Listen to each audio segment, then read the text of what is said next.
Every time I look at you, ooh, there can be no mistake. I've got my ways out of time. Where you gonna run? 'Cause you love the games that I play. Next time, please don't bluff. I'll be so cold. I'll lead you into the fire. Ecco. Think by now you should know you're going. Living a dream. So far, so good. You know I'm taking you. Thank you, guys.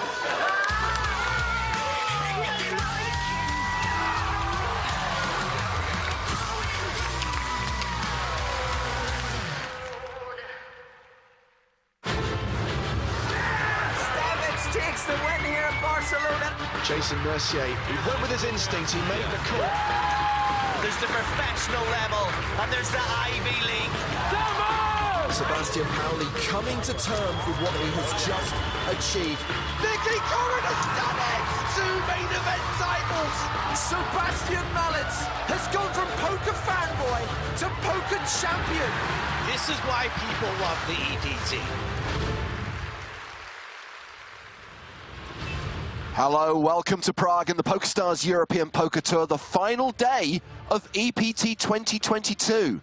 The final day of this festival at the King's Casino at the Hilton Prague, and that means the second half of the main event final table. 4 players remain competing for a first prize of more than €1 million. It's James Hartigan alongside Joe Stapleton. Hello, my babies. And Nicholas Walsh. We are back. We are live. The trophy's on the table. The chip stacks are on the table. We are almost ready to go. And we want to hear from you over the course of the day, however long that day may be. You can use the live chat whether you're watching on Twitch or YouTube. You can use the hashtag PokerStarsTV on Twitter. One thing I would say is that there'll be a lot of fun stuff on Facebook and Instagram in the run-up to our live event schedule for 2023. Obviously, we've got the Bahamas, the PCA, and the PSPC kicking off the new year. And then we go full-on EPT 2023 from Paris in February. So lots of good stuff coming up on those channels. Make sure you are across them. But of course, we can't talk about the future until we talk about the present. 1,267 total entries in this tournament. This is the biggest EPT Prague main event of all time. And now, just 4 players remain. And for reasons I don't quite understand, we're doing yet another final table photo. A Final Four photo. Jordan Sakuchi from Canada will come into today as the chip leader. Has a decent advantage over Istvan Pilhofer and Antoine Saut, who are tied around the 10 million mark, the 70 big blind mark.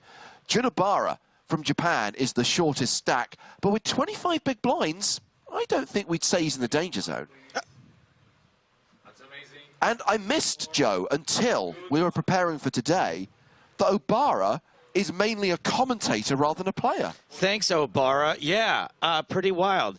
Thanks to Howard Swains for getting that into Obara's bio. Howard compares him, he says he's Asia's answer to James Hartigan. Oh, wow. And now going to EPT Prague. I wonder if he has any idea who you are. Oh, yes. Probably not.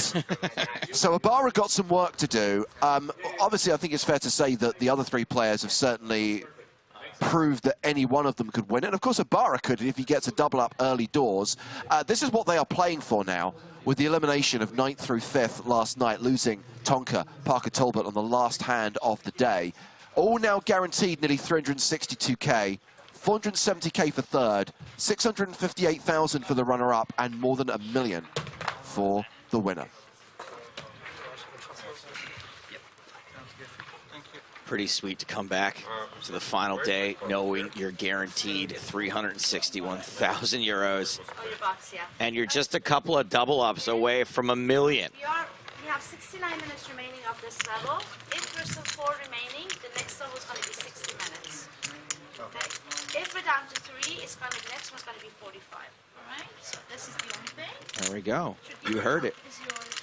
Slightly shorter levels today. Yeah, so now we're at 4 players. The level's reduced from 90 minutes to 60 minutes. And as Sonny, who's looking after the main event, just explained, using this box? if we get to 3, they'll reduce to 45, which we're used to from every other EPT we cover. Correct. Question, though. Yes. Just a fun thing. He said books here. Over under, even though I hate when people misuse the term over under. Over under whether or not we finish in time for the soccer game, for kickoff of the soccer game. I'll be honest with you, I do think it completely depends on how quickly we get down to 3 and when we go to 45-minute levels. Right. Oh, okay. It's not beyond the realms of possibility that this is still going at 4 o'clock local time. Other than Obara, they are quite deep, yes. And we've already agreed. If that's the case, look, we've always said it's our objective, it's our aim to be done by the time the World Cup final starts. If we can't do that, we play on. We can't just abandon the tournament. Yeah, it's not like the tournaments are children and we're my dad. Antoine Saut. Excuse me. Antoine Saut, excuse me, with 69 big blinds. Nice. There's someone in chat that thinks soccer is called football. That's weird. I hope we're done in time for the World Series There's a soccer. Let's of go. soccer, the heads-up match. I do love the fact that Pilhofer's still gone full squishy for today. Yes. Do not change your clothes if you're running hot. Additional time bank cards today, by the way. Look how many Jinabara's got. It's like a full deck of cards. Like a black market time bank guy out back. Hey, what do you need? I got time bank cards. Apologies to Kafka Tamura watching on Twitch. There is no such thing as Chat Pro Sunday. Well, None of you will be correct today. Big only. That's the big Sunday is the Lord's Day, which means I'm going to be swinging the banhammer generously. Seems that the Prague Lurgy has got Antoine Saut as well. Nothing a couple €100,000 can't cure. Absolutely. Maybe a mill ball. I love the fact that Ibarra is using time bank cards as a card protector. Raises from the cutoff with King Jack. Sakuchi picking up kings on the button on the first hand of the day. Welcome back, boys. Straight back into the action. Re-raises to 900,000. Blinds are still 100K, 150K. We'll play out the rest of this level. Got 69 minutes on the clock, I believe. I mean, this has just been a sun run for Sakuchi for, what is this, 6 days now? Yeah, I mean, absolutely. 7 if you count the first day we didn't cover. Yeah, my guy's been getting a lot of really nice opportunities, a lot of really nice hands, and running really good in situations where he's been cold decked as well. Obviously, the 9s versus kings yesterday against Tonka. Okay, well, Ibarra elects to call, playing a 3-bet pot out of position with King Jack offsuit. I mean, how much trouble can you get in with King Jack versus Kings? It's not like the case King can hit. But you can hit top pair. And now I wonder how much is Ibarra going to lose, because if I look at stack to pot ratio, Nick, 2.1 in the middle, Ibarra's got less than 3 behind. Yeah, you took the words out of my mouth. I just don't see any way out at this point. SPR being 1, you've got King Jack, you've called a 3-bet, you've hit top pair with a fantastic kicker and backdoor clubs. You're just never getting away. I think we might actually see an elimination right off the bat here, guys. Well, he's not the Japanese James Hardigan, because Hardigan would get away from this. I would have folded to the 3-bet play. Yeah. I'm a huge net. Biggest net in the world. Yeah, I actually wouldn't have hated the fold pre-flop either, but I mean, if you're going to play this as a call pre-flop, you're just never getting away from this board. He's got the King of Clubs. King of Clubs does give him some more equity, absolutely. So Sakuchi's continuation bet is 1 million, which is a third of Ibarra's remaining stack.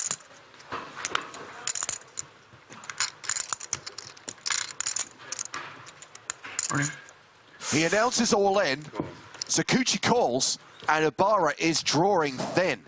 Sakuchi, a 4-1 favorite to eliminate Jun Ibarra on the first hand of the day. Let's make sure we announce all the chop outs.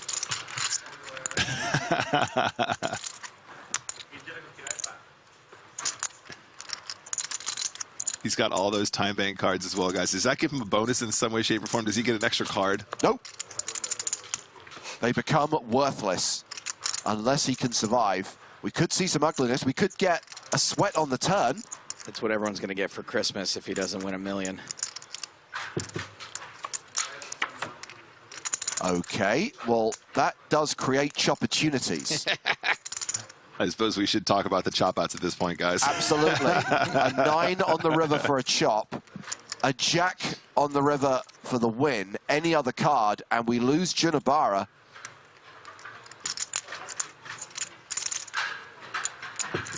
The river is a king. It's a set for Sakuchi. 2 pair for Ibarra, and he is KO'd in 4th place. And just like that, we are down to 3.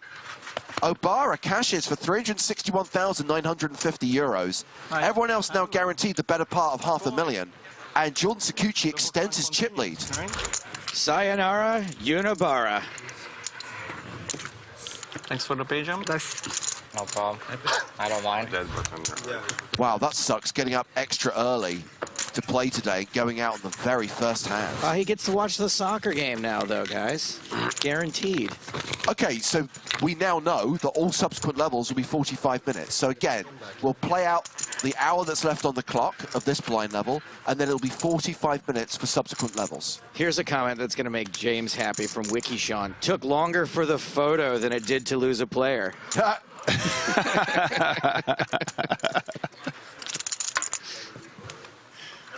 In fact, I heard that they're going to pause the clock to take a photo of the final 3 now. Couple glamour shots, 20-minute glamour shots. One where they're laying on the table. One where they're all jumping in the air.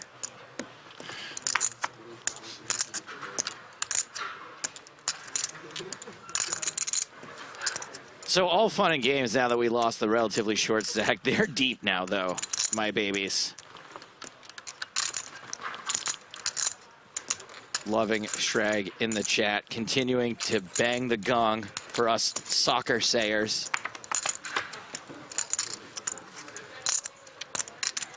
Okay, so Perlhofer versus So. This is a blind-on-blind confrontation. Second hand of the final table. First hand of 3-handed play. So with a diamond draw.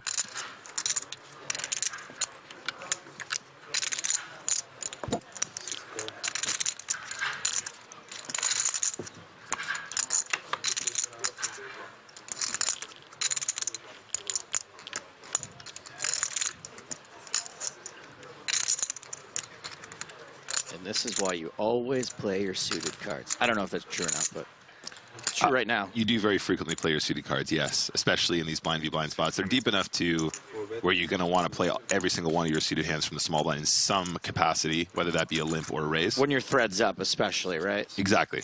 Exactly. Okay, I'm actually going to be kind to someone who's being particularly unpleasant on YouTube. MH says, absolutely dumb of PokerStars to hold the final table on the World Cup final day, an event held once every 4 years. I would be more accepting of that criticism if the World Cup was taking place when it's meant to take place in the summer. But if the World Cup is in the winter, during EPT Prague, which has happened at this time of year every single year since 2007, forgive us for not making way for a football match. I think if you check the record books, you'll see that the EPT predates the World Cup by what? At least a couple of years. I mean, I think it's pretty inconsiderate for FIFA to hold the World Cup on what is obviously an EPT day. Exactly. I mean, obviously we're doing everything we can to get the action finished so that everyone, the players, the tournament staff, everyone watching at home can enjoy the football afterwards. The whole plan is to be done by 4 o'clock local time. But equally, we all know, less than ideal location, less than ideal time of year. It's like there's only so many concessions. Less than ideal sport. Sorry, look, in all seriousness, some people, what are you supposed to stop the entire world for today? Because some people got to kick a ball around? I think Strag has a good point in the chat here. Fun fact, there have been more EPTs than World Cups. So you tell me which one is bigger and more important. Yeah. Amen, buddy. Amen.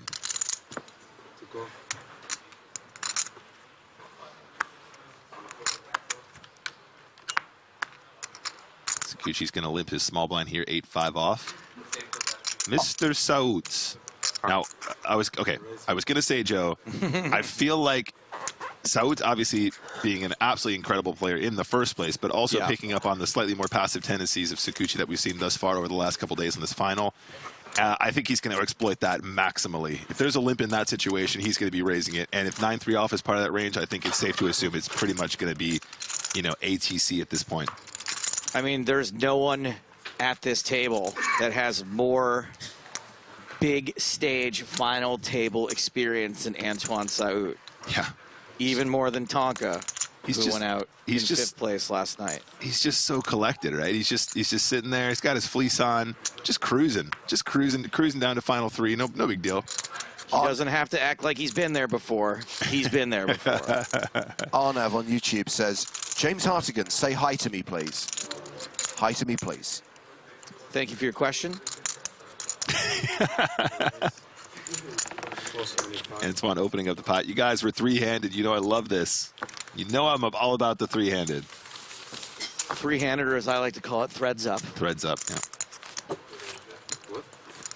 I be honest with you, when we kind of came into this second half of the final table, I did posit the theory that if Ibarra went early, I don't think he'd go on the first hand, but if Ibarra went out early, that these three players might look at a deal, considering how deep they are. Well, he's out of earshot now. It's a good time to bring it up. I mean, no one suggested it. Yeah. Do you think it's because they think that Sakuchi might not want to deal with the chip lead? 350. I think there's a chance that Antoine, having so much experience, would probably just never be down for that, to be honest. And I guess the fact that they are so deep means that you have more of a skill advantage, which you can then leverage against your opponents. But now that the levels are shorter, if there's not a lot of movement and the blinds go up, up, up. Yeah, that's a solid point. It maybe fast forward a couple of hours from now, and if we're still three-handed and they're still kind of around similar stack sizes, maybe the conversation turns to that point. I don't want to tempt fate, but we've had three-handed matches go 6-7 hours before. Yes. And that's not to the end. That's from three-handed to heads up I'm talking about. I'm really interested to see how it plays out, though, over the next couple hours, because, as we've noticed, Sakuchi obviously playing on the tighter side in many situations, both pre and post. And obviously, you guys know the shorter hand it would become, the more of a leak that becomes, right? The more punishing it is to play fewer hands because you pay the blinds so much more frequently, and aggressive opponents can just squeeze you out of pots so often. So as we get deeper into the threads up action here, really interesting to see how these stacks are going to I'm sure everyone knows adjust and sway in the new circumstances, the new dynamic of the three-handed play. I'll take this question from Alex Chang on YouTube. Alex says, hi from Hong Kong. Hi. What is your commentary setup like? Are you in the room with the players as well, or watching on a set from home? We are at the Hilton Prague. We are at the venue, but not in the same room as the players. Obviously, it would be slightly awkward to be talking about them within earshot. And bear in mind that there is also a disconnect in the sense that we would be talking about hands that happened half an hour after they've been played, which would be a bit weird.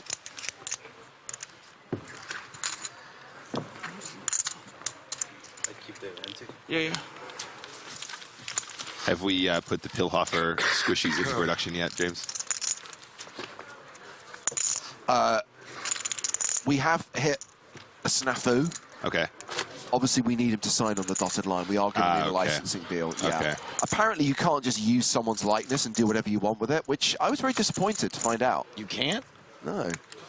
What if you just call it Hungarian Poker Pro?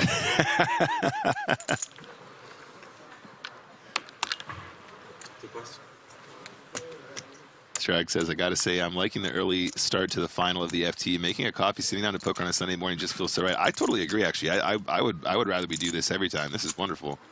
Well, of course, Joe, when we do online streams of like series like Scoop, W Coop, Sunday Million, that's early morning for you, right? It is. I got to tell you, no matter how long this takes, I'm not obviously a soccer person. I'm excited to get that out there to Prague and maybe take in a dinner somewhere, maybe go back to the Christmas market, maybe find that Czech taxi I've seen so much of on the internet.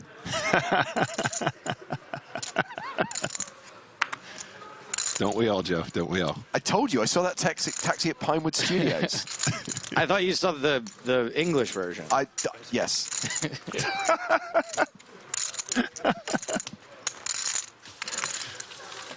It was actually a really weird day. Would that have been like summer 2019?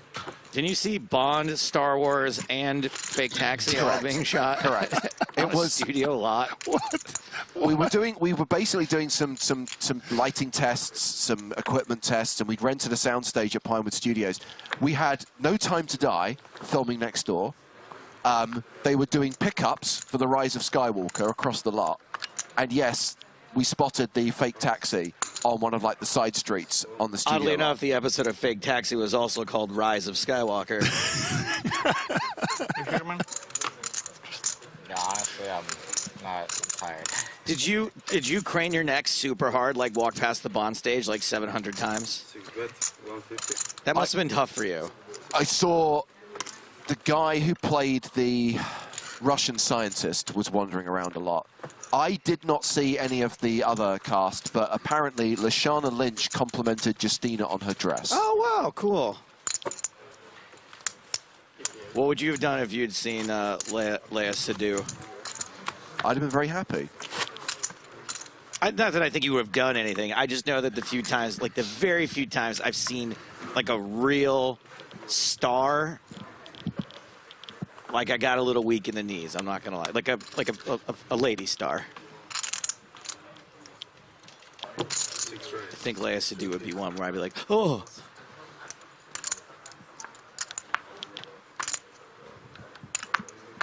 Pilhofer opening on the button with ace-king. Seit in the big blind with 3-4 of hearts. Or 4-3 of hearts. We had that debate yesterday, didn't we?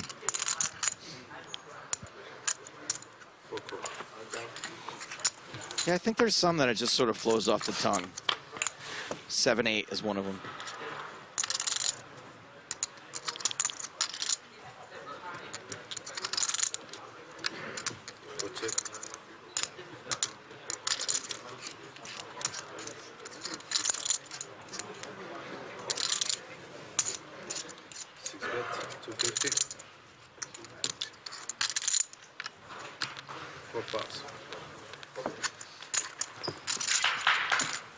And the crowd goes wild. I mean, that might be the biggest rail. Water. Oh, thank you. Anton, give him some of your Evian. So Sakuchi with 15.5 million, near enough. Pilhofer 12.3. Seit with 10 million. All three players pretty deep. Lines remain 100,000 at 150,000.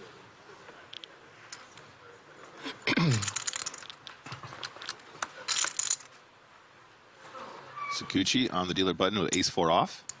15.43 milli behind.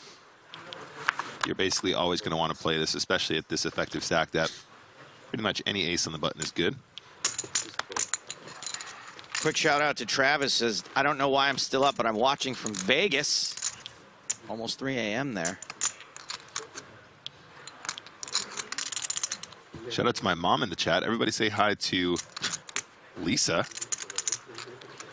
Hello, Mrs. Nick's mom. Diamond on the turn gives Pilhofer a flush draw, but it is a pair now for Sakuchi. I love that. Good morning, chat. And my boy.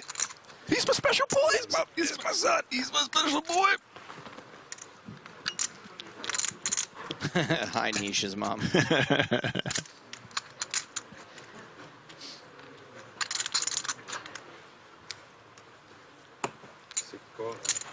All right, Pilhofer that is exactly the card he was looking for. 2 pair for Sakuch. Oh wait, just check the back. Nice. Oh, 2 pair versus the flush. Yep.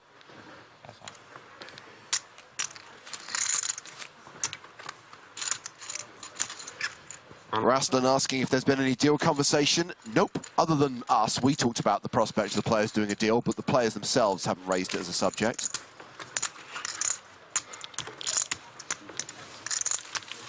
Gustavo asks, bet for the other big final today. The high roller? Thank you. Who's still in? I was thinking even the king high can be good. Well, it wasn't. 20 players returning for day 3 of the 10K high roller. Among them, Conor Beresford, Mike Watson, Ari Lodge. So going to open the button here with 5-3 suited. Big fan of this. Big fan of this wider button open here. Hillhofer, small blind 8-7 suited. Jack Sinclair, Steve O'Dwyer, Davide Katai also returning for the final day of the 10K. Might be tempted to 3-bet this one. Looks like he's reaching for chips. And he is going to put in a sizable 3-bet. 1,075,000.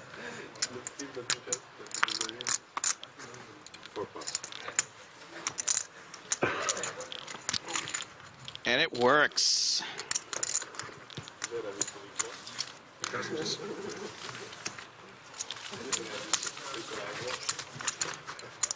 It was a huge coffee spill at breakfast this morning. Pillhofer walked by and the hoodie just soaked it all right up.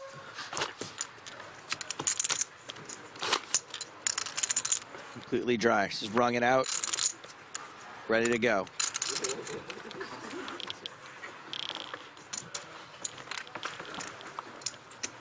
He is on the button.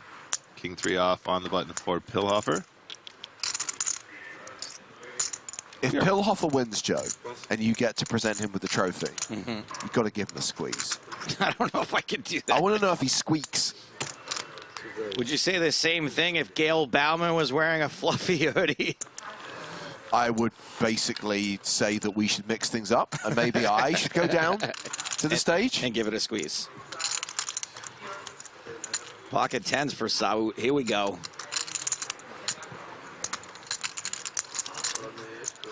Nine. 900,000. Love this size from position here. Don't have to go for the full 3x when you have position. Sakuchi is going to come along. He is Omega dominated here. Sakuchi with the Spraggy. A7 offsuit. Really affected Sakuchi all that much in the past to be mega dominated.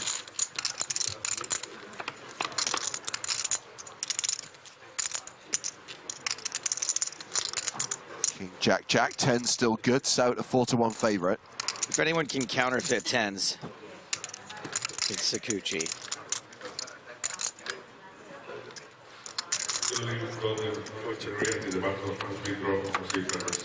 I'm right in saying that Sakuchi was at our first feature table, right, on day 2? He was indeed. Took the seat that was initially vacant next to Sam Grafton. I only remember because Griffin was like, I know this guy.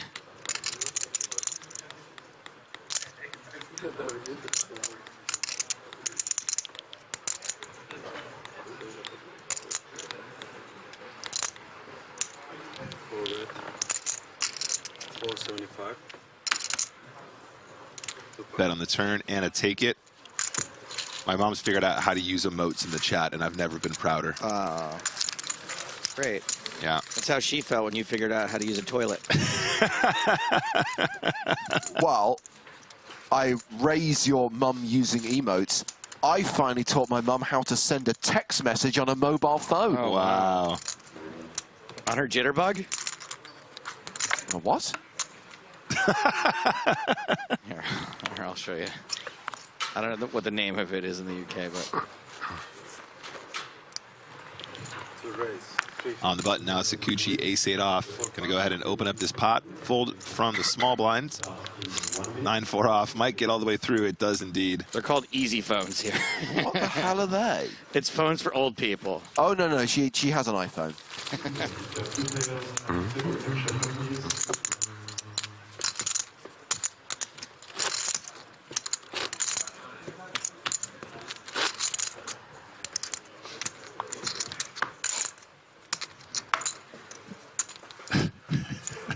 I love you, chat.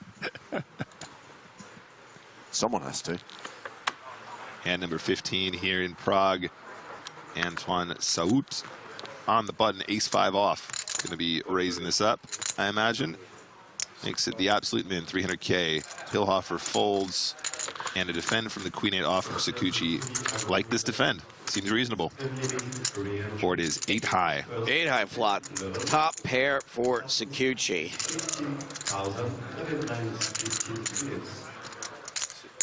Check.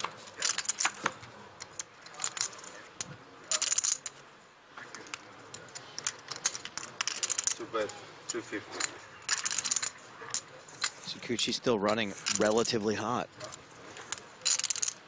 I think when the flop goes check check, I prefer a larger lead on the turn from Sakuchi here, Joe, because you really want to punish the cards, the over cards. You want to punish the spades in particular as well. Sometimes you'll have a hand like ace-5 of spades where you can definitely get way more when you have a really strong top pair. And just immediately checks the river. Again, I wonder if he might have missed some value there. It feels like a spot where you can definitely put in some more chips and probably get called by some random 6x, some deuce x, some 3x, even some like ace highs that have a flush draw on the turn or something like that.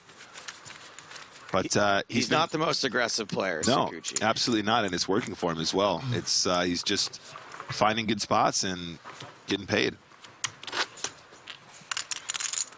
So we've just got the 2 chip denominations now, right? The red and black 100Ks and the yellow and red 25Ks. Those are the ones.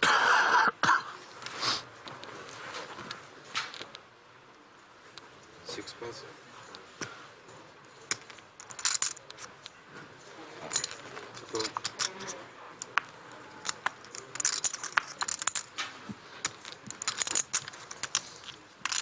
Shipham says, Nick and Brian Rast have the same voice. Cannot tell them apart, lol. Well, as Brian Rast doesn't work on the EPT, I'd say with 100% certainty that it will be Nick you're listening to. Nick, you got any hot takes on fat people? What? 225. 4 pass.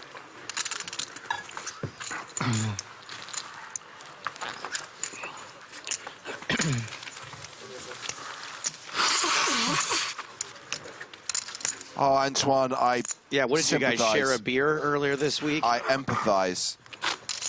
Well, we probably both came into contact with Griffin.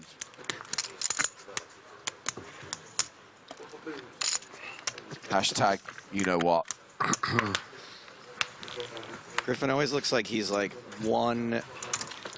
like there's rage bubbling under. Like he could just freak out at any moment. 350. Pocket trays for Sakuchi. 4 pass. 6 4.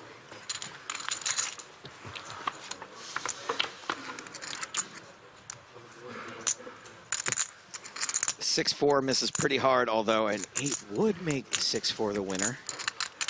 The dummy end. 2 bet. 250. 2 live undercards, a bad straight draw, a bye-bye. With today being the last day of EPT Prague, it stands to reason that it's also the last day of mini EPT Prague. Oh, right, yeah. That means just 3 low buy-in MTTs left to play. We might be off air by the time the mini I EPT think kicks off. We probably will. So there's a $3.30 8-max deep stack starting this afternoon, but this evening, this is the big one, right, guys? This is the one that everyone should be playing. And 238 players have already registered.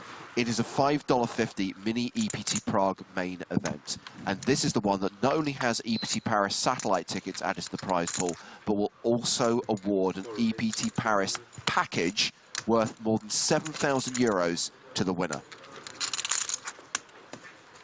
It's so sick. I would love to win a package. That's a lot of added value, guys. For a $5.50, that's pretty absurd. 6 raise. All right, well, so raising Jack 10, Pillhofer 3-betting 57 varieties of Heinz.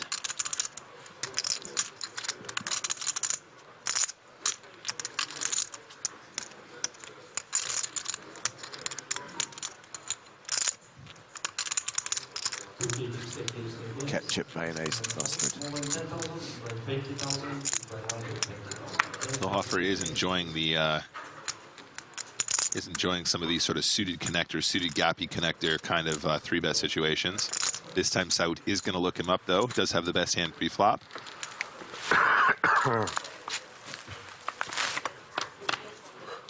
And away we go. Okay, so top pair for Seit, second pair for Pilhofer. I'm never sure how to navigate these spots, Nick, when you sort of get a little out of line with your 3-bet. I know it's three-handed, right? So it's not crazy, but then you hit a pair, and maybe it's the best pair, maybe it's not.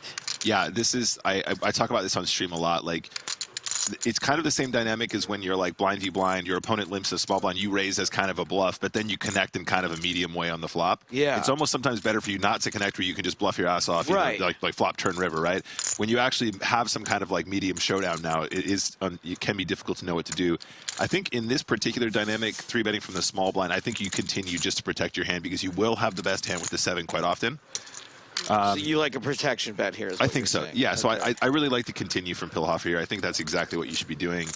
I mean, if you're not going to take it down right here, right now, it's really difficult. I mean, what's the alternative? If you check, you're pretty much giving him the keys to the Lambo. You know what I'm saying? That's true. So it actually sort of applies in this case. It actually does kind of apply. Yeah. Seit raises to 1.4 million. Over asking, is Pilhofer from Hungary? Yes, he is.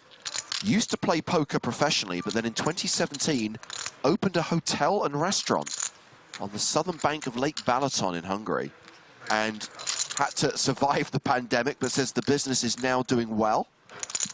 Still plays poker from time to time. Recently won a huge tournament in Budapest, and here he is now in the top 3 in EPT Prague. And if you're gonna book yourself a room at Pilhofer's Hotel in Lake Balaton, make sure to use checkout code STAPES for free breakfast and a copy of USA Today every morning. Okay, so there was a raise on the flop, and Pilhofer did make the call. Interesting turn now, giving Pilhofer a gut shot to go with his pair of 7s. I wonder if Seit slows down on the turn for fear of running into an overpair here, right? This is a 3-bet pot. And it could be that Seit goes, well, I don't want to be barreling off into like jacks, queens, kings. I think a continue is totally fine as well, Joe. I'm just saying, you know, this might be something going through his mind at this point, given the. He's certainly going to consider it. Yeah. Oh, really considering it. Do you ever just have a feeling that they don't have an overpair? Is that a thing? Sure. Oh, you were right though, Nikki. Don't worry, Joe. I have to take the other side. It's not as interesting if I go, okay. 5, 6, 7, 8. Hold on. 3. Nope. Okay. It's just a. Okay, but what I will say now, Joe, is if Pilhofer checks, then given the action on the turn going check, check, I wonder if he finds a value bet now. But honestly, I'm not sure. I think he probably plays it safe and does the check. He does indeed. And Seit will be taking his pot. Very, very considerable pickup. There was a lot of chips in the middle there. 5.2 million chip pot heading in the direction of Antoine Seit. A player we've talked a lot about over the last few days. Probably the best known, most accomplished player remaining. 2 World Series of Poker main event final tables. Made the FT at EPT Monte Carlo in 2016. Obviously originally from France, but lives in London, so we continue to play online in the global player pool.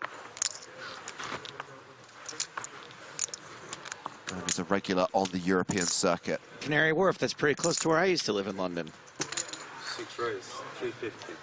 Nice part of town.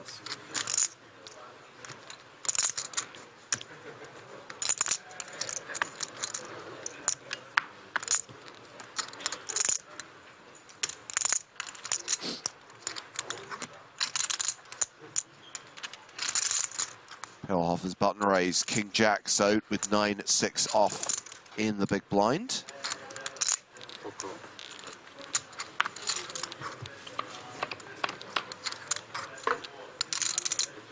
And we have got 8-7-4 flop. So Seit now with 48% equity with live cards and the straight draw.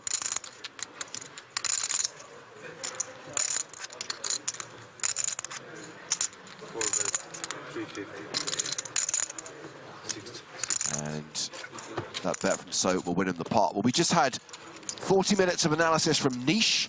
Now it's time to welcome Griffing to the booth. Hello, everyone. Mr. Benja, how are you today? Very, very well. Did you eat anybody's money in the last 12 hours?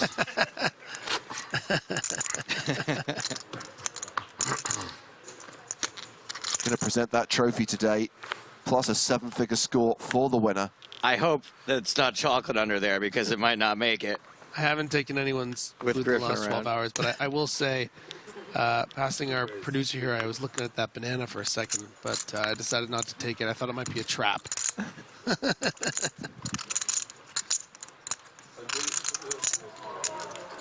You're so lucky, you're so lovable, Griffin. I would love to see Count my Griffin lucky stars. run down there and try to take a bite out of the trophy. No, I know it's not edible because I have one just like it at home. Ah, all right. That's good. Good comeback. Okay, Jack 9 versus 6s going to the flop. Ooh, baby. And it's a set for Seit. Who doesn't love a set? Always bet your sets. Especially against a player like Sakuchi, who you know is not going to... Ooh. Always bet your sets. Street flash potential. So what, you want to bet the set on the flop and get no action? Correct. 4 bet, 200.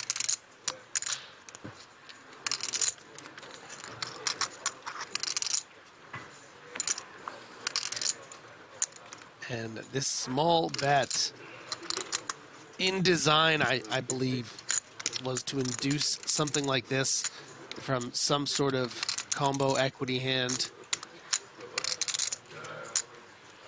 Now, are you happy about getting raised here on the 5-6 on the coordinated board? Yes. Yeah, it doesn't mean you need to play for stacks, but it just means that you're probably in the face of a bluff in a pot that's not going to get crazy inflated, that it's going to risk your tournament life in that, you know, ICM jump from second to third. And that's why we just see a call too, you know, in the event that Sakuchi does have a flush, you don't want to just get in for a 25 million chip pot, keep the bluffs in there, and then pay off the flushes, which sometimes just come anyway. Oh, gross. 4 check. Sakuchi continues running relatively hot. 2 check. Gets checked to showdown, and this pot will go in the direction of Jordan Sakuchi, increasing his chip lead at this 3-handed final table. I feel like even I would make some of these river bets that Sakuchi is checking back, but he's got 111 big blinds and a 5K, so what do I know?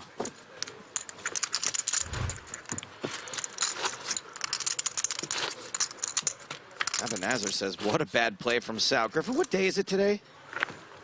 What day of the week? I think it's Ban Chat Sunday. And it is not Chat Pro Saturday. Thank you for your comment, Ebenezer, but you're banned.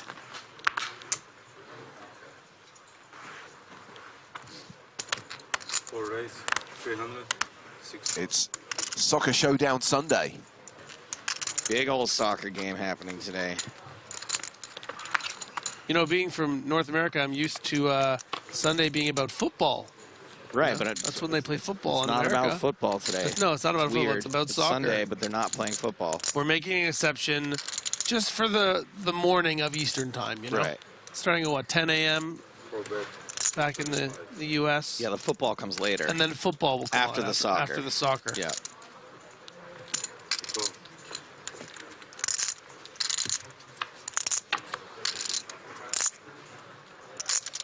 And the ace Check. pairs on the turn for Saut.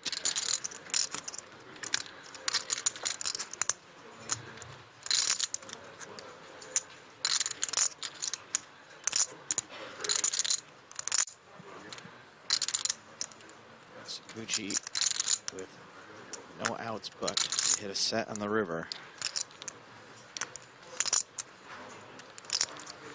4 bet. 650, 2 points. I like when people call American football hand-egg ball. Because by that logic, Yeah. football would be a ball in the shape of a foot. So reminder that once we are wrapped here in Prague, the next big live event on the agenda for us and for many of the players here will be the PokerStars Players No Limit Hold'em Championship. The PSPC now a month away, starting January 30th, part of PCA 2023, which starts on the 22nd. All 5 days of the PSPC streamed on Twitch and YouTube, plus 5 days of the PCA main event. So we actually kick off 10 days of live coverage on January 25th. 10K PCA main event, followed by the PSPC. What a way to start a year. I mean, we're calling it start a year as if it's some far off 2023 sounds like the future. That's like 3.5 weeks away. Correct.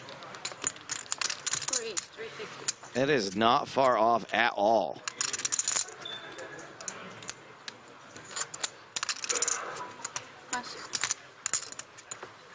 Do you want to get him or shall I? You go ahead. You go here. Enjoy my hammer.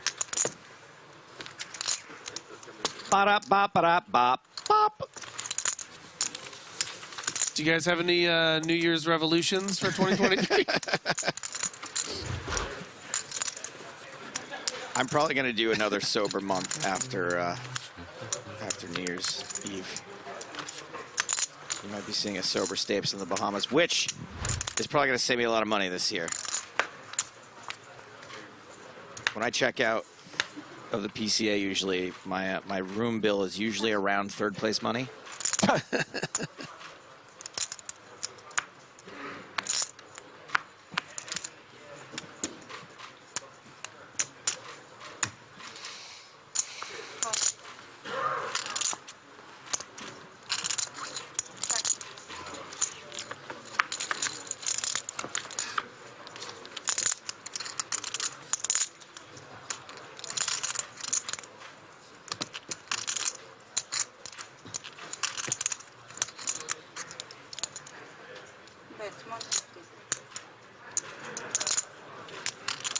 So both players with a 3, plenty of opportunities here.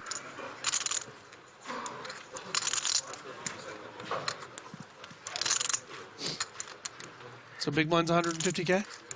Correct. And you want to get this done by 4? I think the big blind is 200, isn't it? Nope, 150K. It will go up in about 20 minutes' time.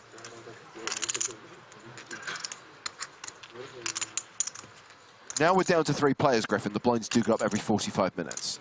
Okay, that's good. Because they are about 280 blinds in play, if my math is correct. Aware of that. Well, this could be huge. Both players with a 3.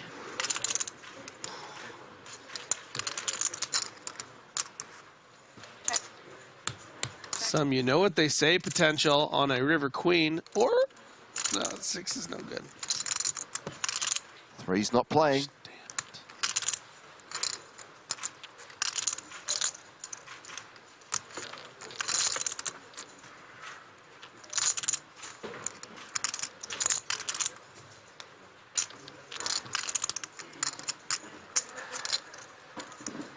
Said at the start, guys, that there is the possibility this does go beyond 4 p.m. Obviously, we'd like it to be done, but we can't guarantee it.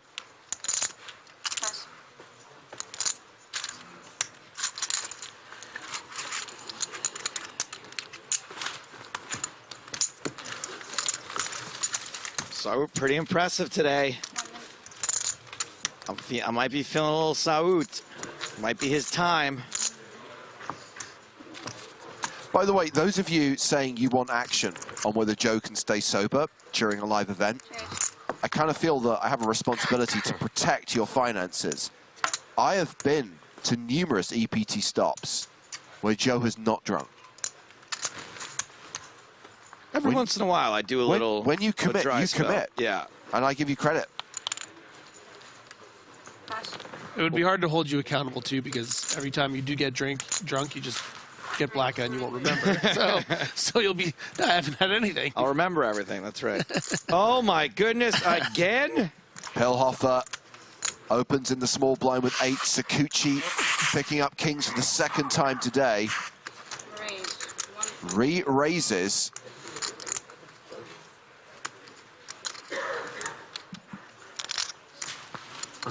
He's situations are so brutal in threads up poker because you can't fold.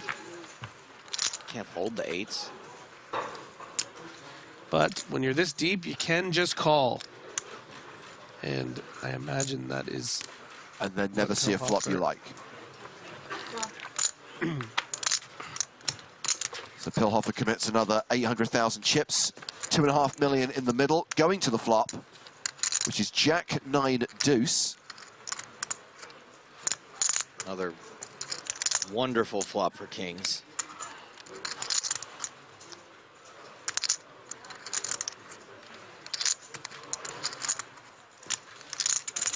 Check. Pilhofer playing in flow, checks to Sakuchi.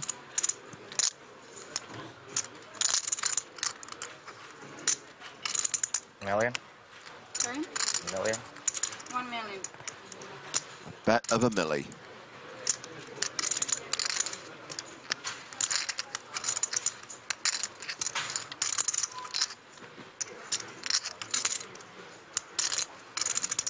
I can understand getting a little attached to 8s here.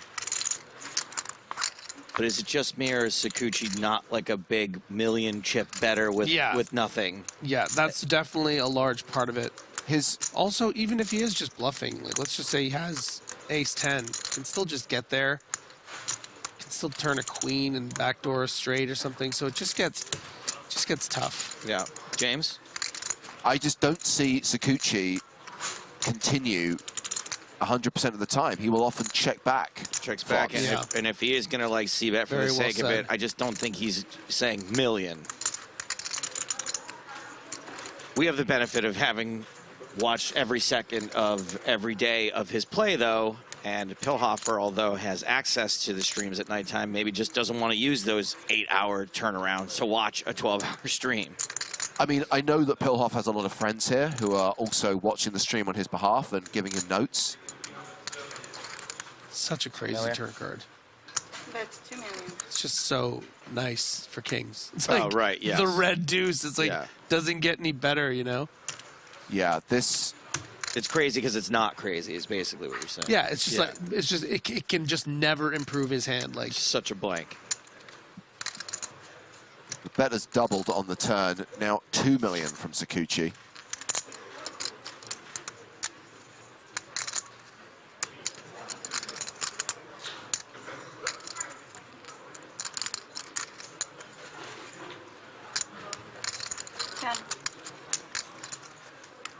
AJ Fig says Sakuchi would have to continue ace-king, ace-queen, ace-10 in position most of the time. 8-8 is a fine call. AJ, I think what you're ignoring is the fact that even though the book says you're supposed to do that, and a lot of players would play that way, we've been watching Sakuchi for 5 days now, and he does not always play that way. yeah. Also, who reads books anymore? Nerd. What a nerd. Paper? Ugh.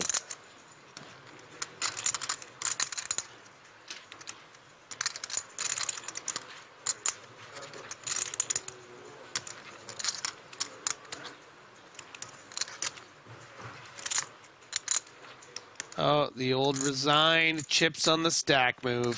Pilhofer finds a fold, gets away from it. I almost tripped on you. Almost? Yeah. Well, you almost finished third. Like pre-flop or on the flop? Pre-flop. I mean, now I almost tripped on you. Oh, like on the turn? No, on the 2 million, yeah. Almost said all in. Oh, well, now you said it. Is that binding? You played like king or ace king like that. I will see. You'll see.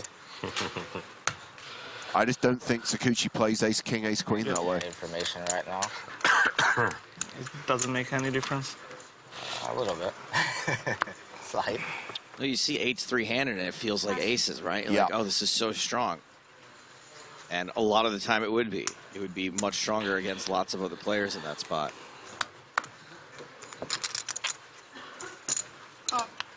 Lirar asks, how did Obara bust? He got all his chips in and did not have the best hand at Showdown. Thank you for your question. Good little comment here on Twitch. Griffin Benger is a good commentator. Hi, Mom. Right, 500. 5? Pass.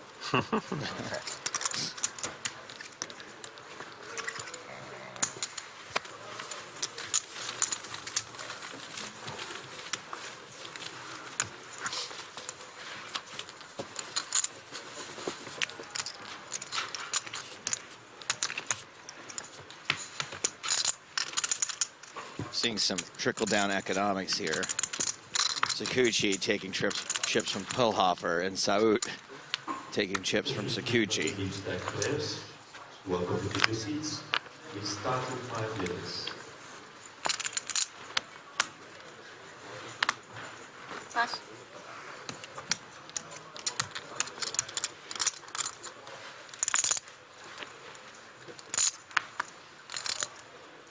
Poker Raven says, I got trafficked here from Joe's tweet. That trophy looks great. Maybe not the word trafficked by Joe. Can we come up with an alternative phrase for that? 6, 5, 6, 2 diamonds. Pilhofer with a diamond. Pilhofer with a backdoor straight draw. Check.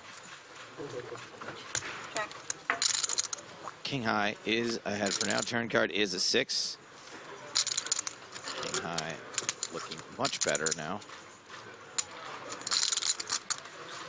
Sayut. Bet 150. Pass. You know what kind of had its moment and never came back? I don't know, actually, maybe this was just more of like a... No, it was a gamer thing. Remember when people used to say woot? Woot, yes, I do remember I woot. when was the last time you heard someone say woot? Before today. Not a lot of wooting anymore. No. Right? Nobody woots anymore. I think it's because no one's happy about anything anymore. And nothing to woot about. There's no wooting because no one's celebrated anything in years. Everything's terrible, grim.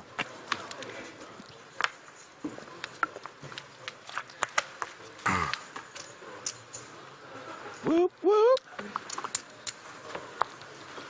This slow says whoop, 1337, pwned. You know, it's funny, after what happened with the chocolate today, I woke up to a text of just a picture of cheese from a friend back home, because there is an inside joke amongst my friends about the night that there was like a charcuterie board and I ate all of the cheese. This particular cheese, I like didn't realize that I was eating it all. Sorry, because they heard it or just randomly? No, they like were they don't even know. reminded of it? They were randomly heard, like the timing was like, I was like, maybe I have a problem. Like, we have no self-control amongst food. Like, you just sent me a picture of this. Like, you even ate the wax around the outside of it? You're an animal.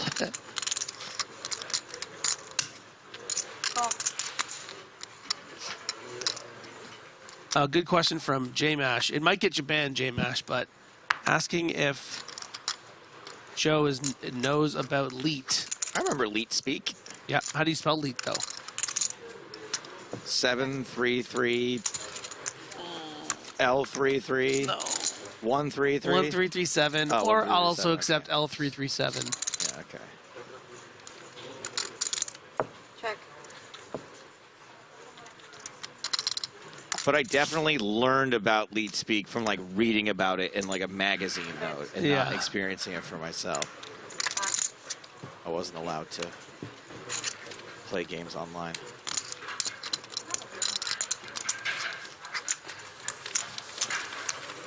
Yeah, so pwned and wrecked and stuff, Jess Alice, I feel like that was even after. That was a little later. Yeah. I mean, wrecked came way later. Yeah, wrecked is like, we weren't wrecking anyone back in my day. We often reeked, but we never wrecked. Right. Oh. Was it a good hand or? No, I didn't. Oh, speaking of good hands, Let me speak. La Reine. Antoine Saiwoot. Let's see which. Would it be Les Rennes?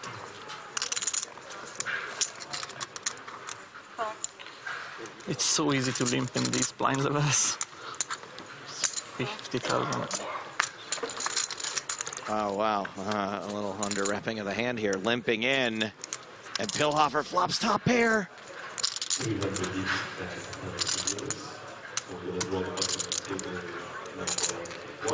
Top pair, no good. Bet 150. In a limped pot.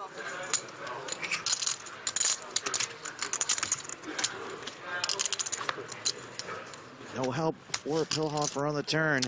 Well, a little bit of help to maybe pick up a straight on the river, all right, but fair enough, fair enough. But still you. quite behind.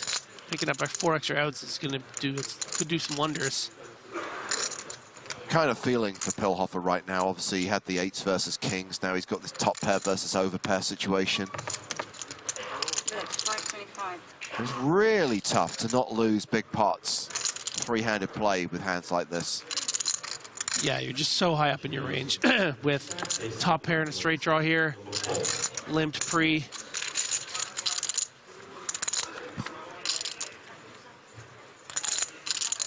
Certainly a card that maybe Pilhofer can get away from it, though.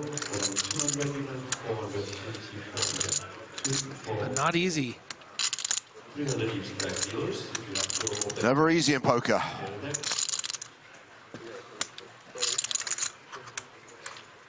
Because when you really break down Sayut's range, a lot of the barrels are going to be some clubs sometimes, but also a lot of bluffs, right? Like a lot of, you know, maybe king 7 off bets the flop and then barrels the turn to try to fold out a 5 or a 3. Maybe something like queen 4, bet the flop, bet big on the turn. So Pilhofer knows that only beating bluffs here. How can you always have it is a good question.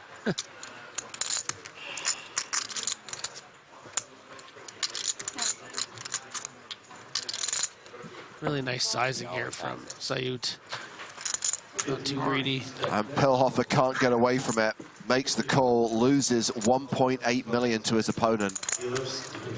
That's 2 hands in the last 10 minutes that have really done some damage to Pilhofer's stack. Yeah. Yes, you never. Wasn't bluff. Yeah. It's slipping.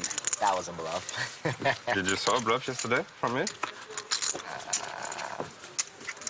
I'm not like professionals. I didn't watch the stream. I know a lot of people did, but I don't do that. I go to bed. So Pilhofer's dropped down to around 30 bigs. You know, bluff though, from when we were playing. Blinds going up in about 8 minutes' time.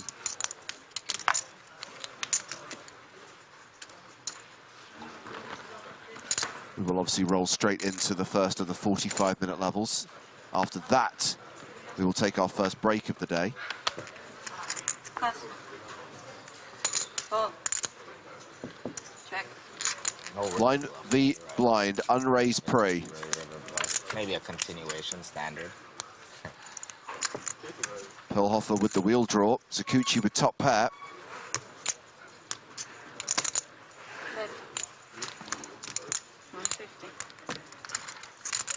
Sure, my friend. Huge favorite here, blocking that Most likely. deuce for the wheel for Pilhofer. Check. Maybe not since you checked. 250. Bet 250. Pass. Yours was a donation, my friend. Hey, it's straight draw. Another loss for Pilhofer. And the highest non-pair. Yeah, good fold there. I mean, obviously very small, innocuous pot, but facing only a 30% pot, you think your king might be live. Good discipline from Pilhofer not to just give away chips now that it's getting away from him a little bit, down to 30 big blinds. You can get a little desperate sometimes. Yeah. So Pilhofer has now dropped below the 30 big blind mark. Not much separating So and Zakuchi right now. Except years of experience and talent and money.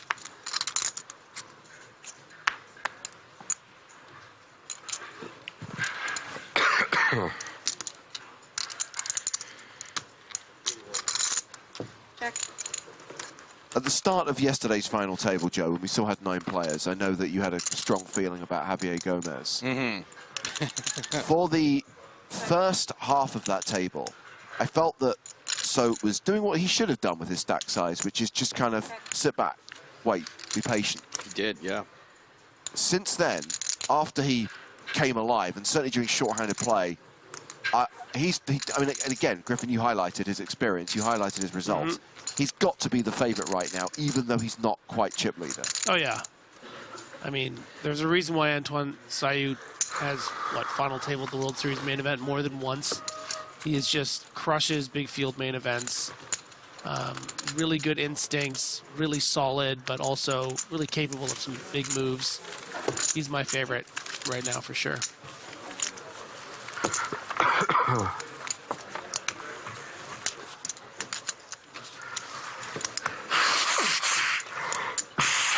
So 4th on the all-time money list from France. Rui Cow plays a lot of high rollers in 3rd. Pollock, Benjamin Pollock in 2nd. And good old Elke topping that list. Sosik. Sosik.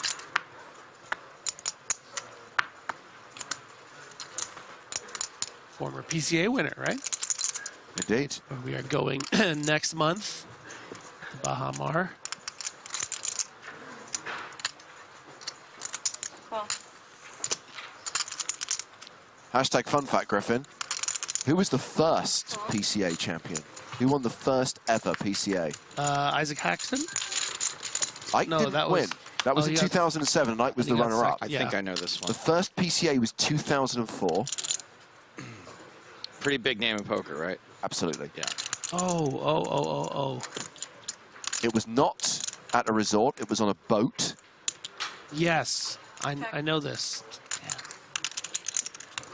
Check. Give me a first or last, the first name that wouldn't give it away. I can't. Can't. Oh, okay. Do it now because it'll be funny. I'm not going to guess. Gustav. Gustav. Come on, Griffin.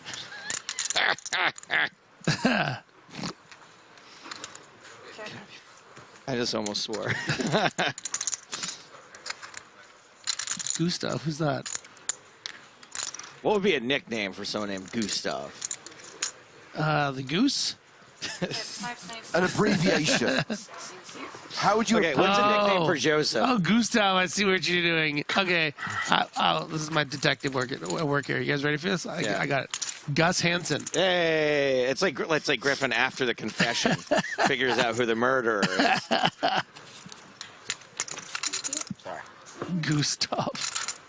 That is his name. I guess you're right, yeah. No, look, don't guess I'm right. That is right. He's Gustav. I mean, he's Gus in my phone. I don't know why. I just lied to everyone. I don't have Gus Hansen's number. I don't know why I lied. I'm sorry. It's okay. Sometimes we say weird things after we make a mistake when we're embarrassed. We scramble. I have Phil Ivy's number, but he's probably changed it. I wonder if I used to have 4 or 5 numbers for Phil Ivey. Yeah. 2 pair here for Antoine Saut. Gucci actually outflopped for once. But, again, seeing no need to bet. That was the only condition of my Ivy poker contract. I just wanted Phil Ivy's phone number. Pretty sure they just had an assistant communicating with me. I want 10 figures, and they're like 702 555. They just have a full-time assistant texting me. Okay, so Sakuchi does pick up a gut shot on the turn. Checks a second time.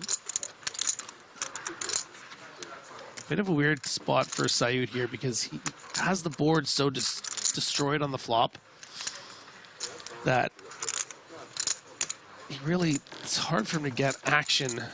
So I think that's why we see the small sizing here. And this is the exact kind of bet that Sakuchi is willing to pay. Still drawing to the nuts. Maybe sometimes the king high is good. Sakuchi misses river.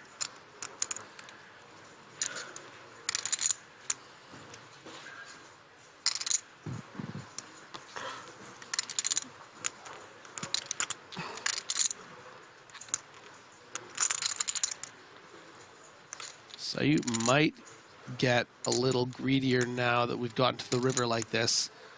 Maybe thinking, okay, Sakuchi could just have ace-5 and be willing to call, you know, upwards of 1.3 million. 2 million. Yeah, and that's why we see the bigger sizing, because later Sakuchi's just going to fold the 7x or the queen x, river to 8 maybe with a diamond combo on the turn. But if he has an ace, he might call upwards of, you know, 2 million. So.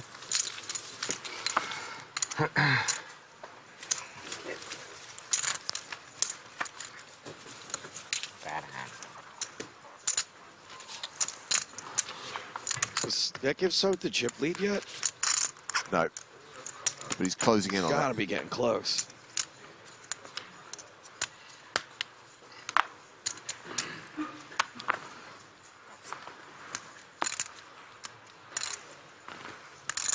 Pilhofer not going to play this hand.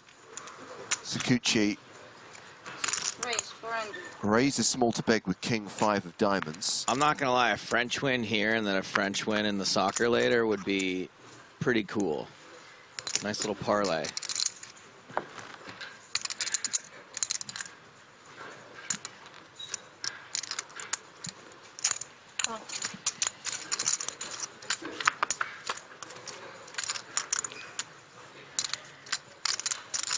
Queen 6-3. Ace high, still the best hand.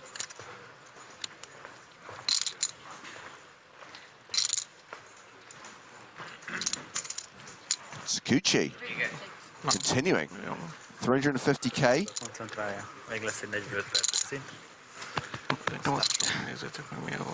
Can you imagine the parade in France for Saud? Ezt tudod, mi kis kanizsai erő. Ez kis kanizsai erő.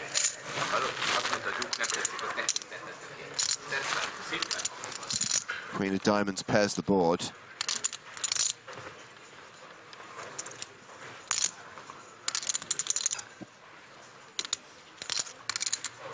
Check.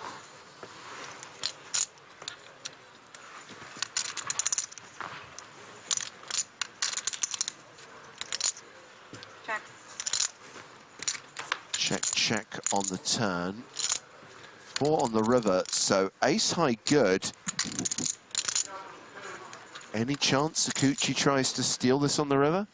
I don't think so, because the king high is pretty strong as like showdown, and you're not going to really fold out a 6 or a 3 with action, or a rivered 4, you know, from the straight draw hands. So Said's just going to take it down with that ace high. And that will give Antoine Saut the chip lead, Joe. We do see a change at the top. Still pretty close between these two, but officially Antoine Saut is now the biggest stack with 3 players remaining. Dubstakes says on Twitch, it's pretty cool that commentators are reading Twitch chats. And how are you able to do that, Griffin? Is it because you brought your computer to work today? Okay, first of all, the only reason I don't bring my computer is because I don't want to have to move Nick's, you know? Oh. It's nice. I just look on his thing. I send out a couple emails on Nick's computer. Emails Nick's mom. No, that is a phone number I do have. So with the figurative and literal biggest stack. Quite the tower he's got going there. Pilhofer getting chipped away at right now. And Saut ahead with queen high. Check. Check.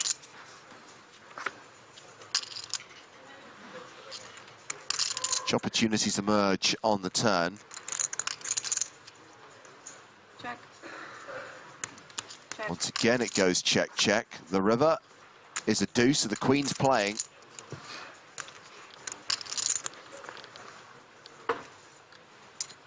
Bet 150. Pass. And min bet from Saut on the river wins him the pot. Up over 17 million now. Bluntaruski on Twitch asking, what does a deal mean? Now, technically, the money that's left here, first, second, and third, that's the player's money.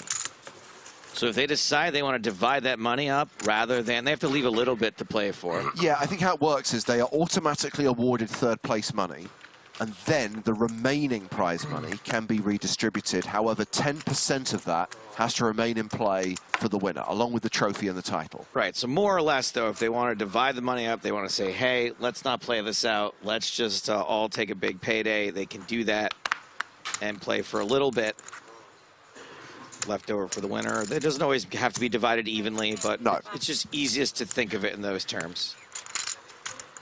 As long as they all agree. And look, again, comes up every time we cover one of these events. I know there are people who feel that it ruins the game, that it destroys the spirit of the game. The reality is, if the EPT didn't facilitate that, if we didn't do it officially and oversee it, that's when you get backroom deals being done. It would happen anyway. And unfortunately, when you have a backroom deal with no one from the tournament staff overseeing it, that's when players get screwed. Yeah, so what happens is, at times in the past, people will agree to a deal, but when it's not official and the tournament isn't handling it, then you stop playing as hard, you get your money in, you take a flip, and then somehow you don't win. Yeah. And the person who gets the big check, they go, what deal? I mean, obviously, Griffin, I know that there are some major live events where they have this kind of public statement, no deals allowed. But we all know that if the players want to do a deal, they will find a way. There's also something very sexy about a backroom deal. There's often cigars, you know, you're making. So it's great that the, you know, staff can help out and help facilitate that. Keep it clean, you know?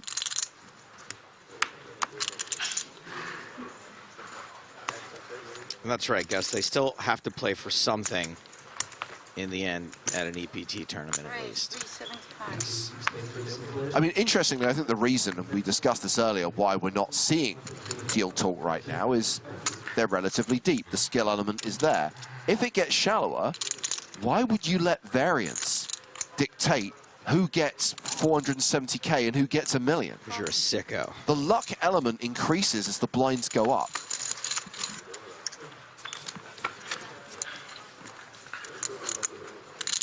Queen, queen, deuce, 2 diamonds. King high.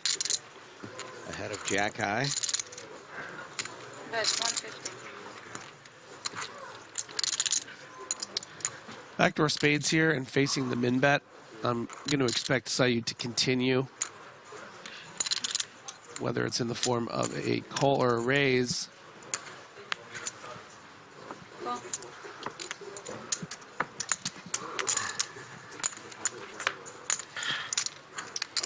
Eight of spades on the turn is a very heartening card. Well, spadening card Nice. for Sait. The spadening.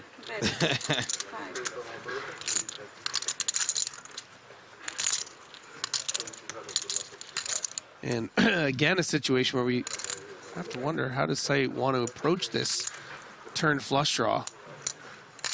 Could just play it as a call, but might be interesting, especially with the small chip lead, to play this more as a raise. But just going to call again.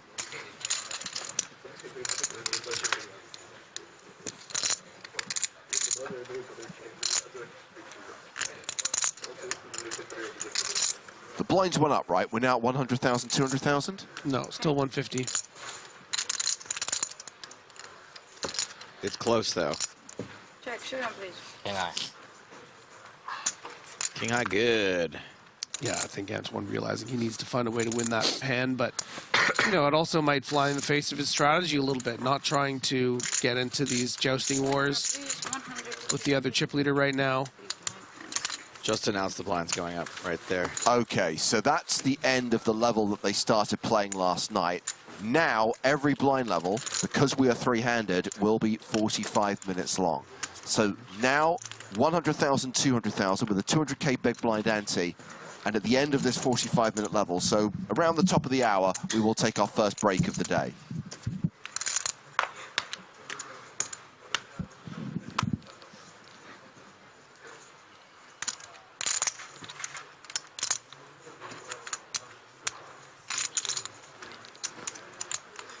Raise, 450.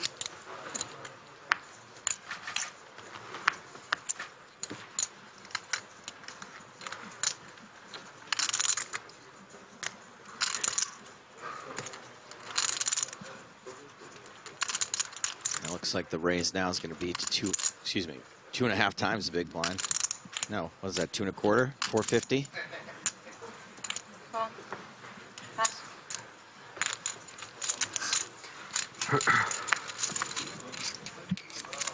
So makes the call. Queen 10 8 2 hearts. So pair for Sait, pair for Sakuchi. Straight draw for Sait. Backdoor hearts for Sakuchi. Should highlight that Sakuchi has reclaimed the chip lead from Sait. For all the players in the high roller event, 3 on the turn. the tournament will restart in less than 10 minutes. If you'd like to take your seat, you're more than welcome to go to your tournament area. It's right in front of the stage. 650. Bet, 650. Sakuchi throwing pretty thin here.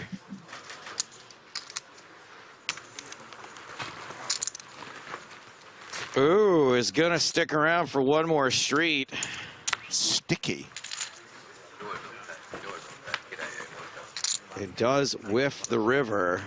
I'm pretty happy about top pair on this board, I think. No heart on the turn of river, no straight card on the turn of river.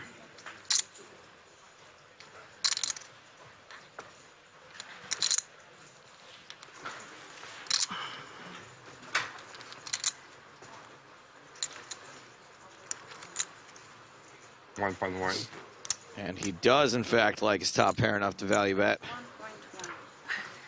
Bet of 1.1 million into a pot of 2.6 million.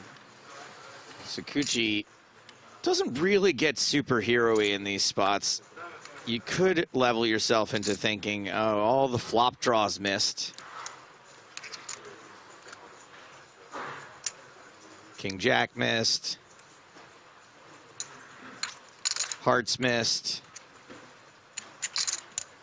All those random jacks. Third pair stayed third pair.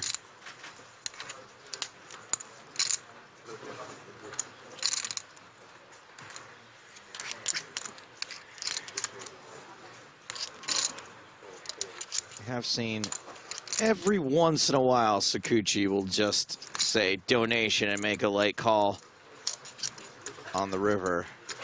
And it does seem like he's leaning that way this time. All right. Oh, gives it up.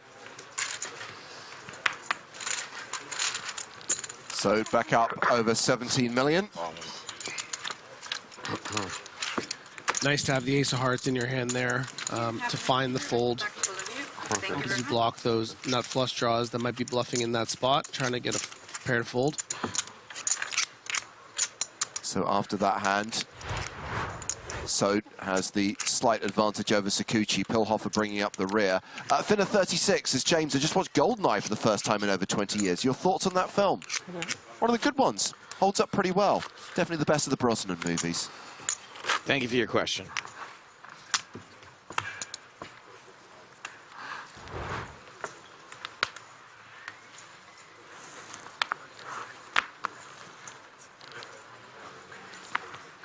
Good time to welcome another one of the great poker minds that we happen to just have on the side of good. We just happen to have him on our team. Poker Stars Team Pro, Sam Grafton. Hello, guys. I paused there for a second because I know you're not like this, and this isn't a needle, so it's not going to bother you, but you were chip leader overnight in the 10K. Sure. Dusted that off pretty. No, Okay. not pretty. Did you cash or no? No. Okay. You paused in case there was something to hype me up. Look at this. The guys at the table obliging. They don't want me to have a dull hand. They want more attention drawn to my 10K blow up. Top pair over a very strong second pair. Just delightful. I just strolled in. And there's Griff talking about blockers. Love to see it. Oh, I didn't even see the hand, but.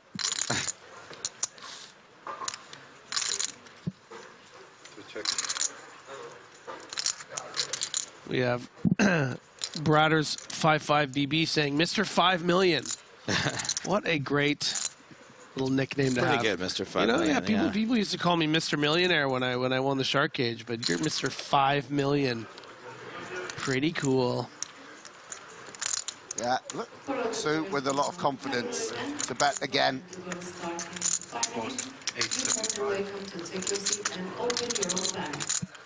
Yeah, as far as turn cards go, pretty good. Obviously, it is going to give 3 of a kind to some of the 4s that Sakuchi might have, but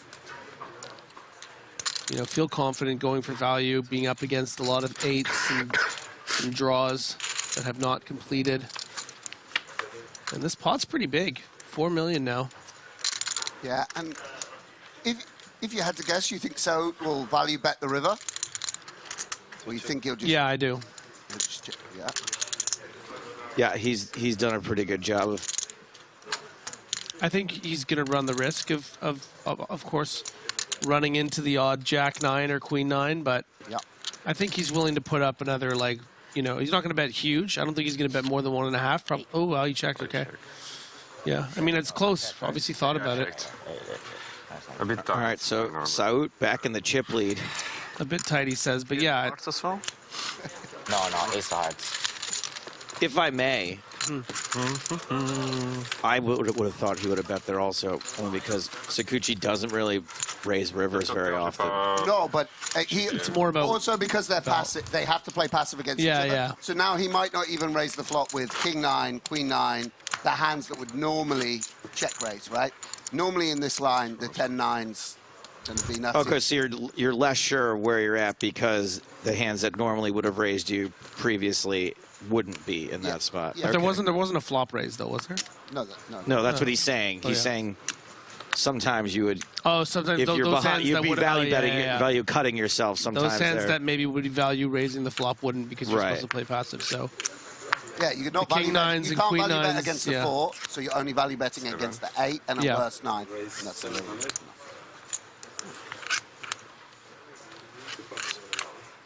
I mean, imagine. I'm sure you've already talked about it in the broadcast, but how experienced Saud is at this point in his career. Yes. We played a little, actually, the Luton high roller, 2K high roller. Actually, like about 2 months ago, we played a final table together, and we were sat next to each other. Yeah, I was chatting with him a little, and yeah, and you know, I'm a very experienced poker player, but even me, you know, 2 World Series finals, all this, you know, he's sort of a London reg actually in a way, Antoine. Really? He's lived there so long, yeah. So and he loves the game and you know, grinds hard, and so you see him in every sort of 1K. 3, 8, 7, 5. A real pro. He's going to limp in with Queen 7 suited. He'll offer with Queen Jack suited, shoves. That's going to end this hand. He's got a little white on his his chin beard, like me. I like that. You know, it's like I feel like we're through. Yeah, part that's of how the same. Sam started. Yeah. Turns out it keeps going. Yeah. At first you think, it's cute. It's just a little thing, and before you know it, I mean, you can't post you post to Instagram and you're like thinking you're looking cool, and everyone just says, "Oh, there's Santa. You know, can I sit on your knee?" Yeah. Santa Claus. Yeah. You should have kept that for the gram. I should have, yeah. The Falcon Warlord asks, what was starting stack? That's the number of chips the players are given at the beginning of the tournament. Thank you for your question. Yeah, that's what it is. 4. 4 raise. Can't believe someone was so good as to give Hartigan a gold thinking question. Or a gold thing. Golden Eye. Yeah. So with ace 10. Did you raise last round? 9, 10 of suit? Wow, Billhofer just ditches Queen 9. Yeah, 9, 10 now. Well, from the small blind, yeah. And Sakuchi in with pocket 4s. A little bit friendly chit chat. Love that. And flops a set. Continues running relatively hot. Relative to what, Joe? He's been on every single final table every single day, running it up, turning boats.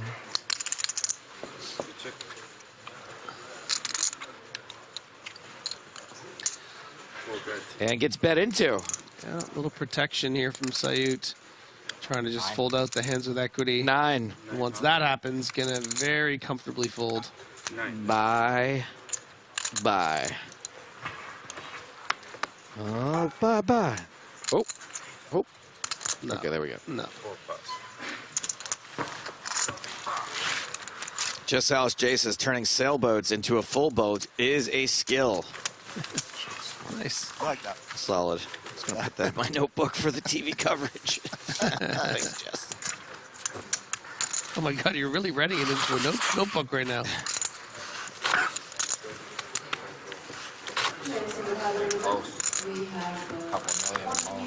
Oh my God, you have that. This is like when they go into an apartment of a serial killer and find his mad manifestos. ravings. Yeah.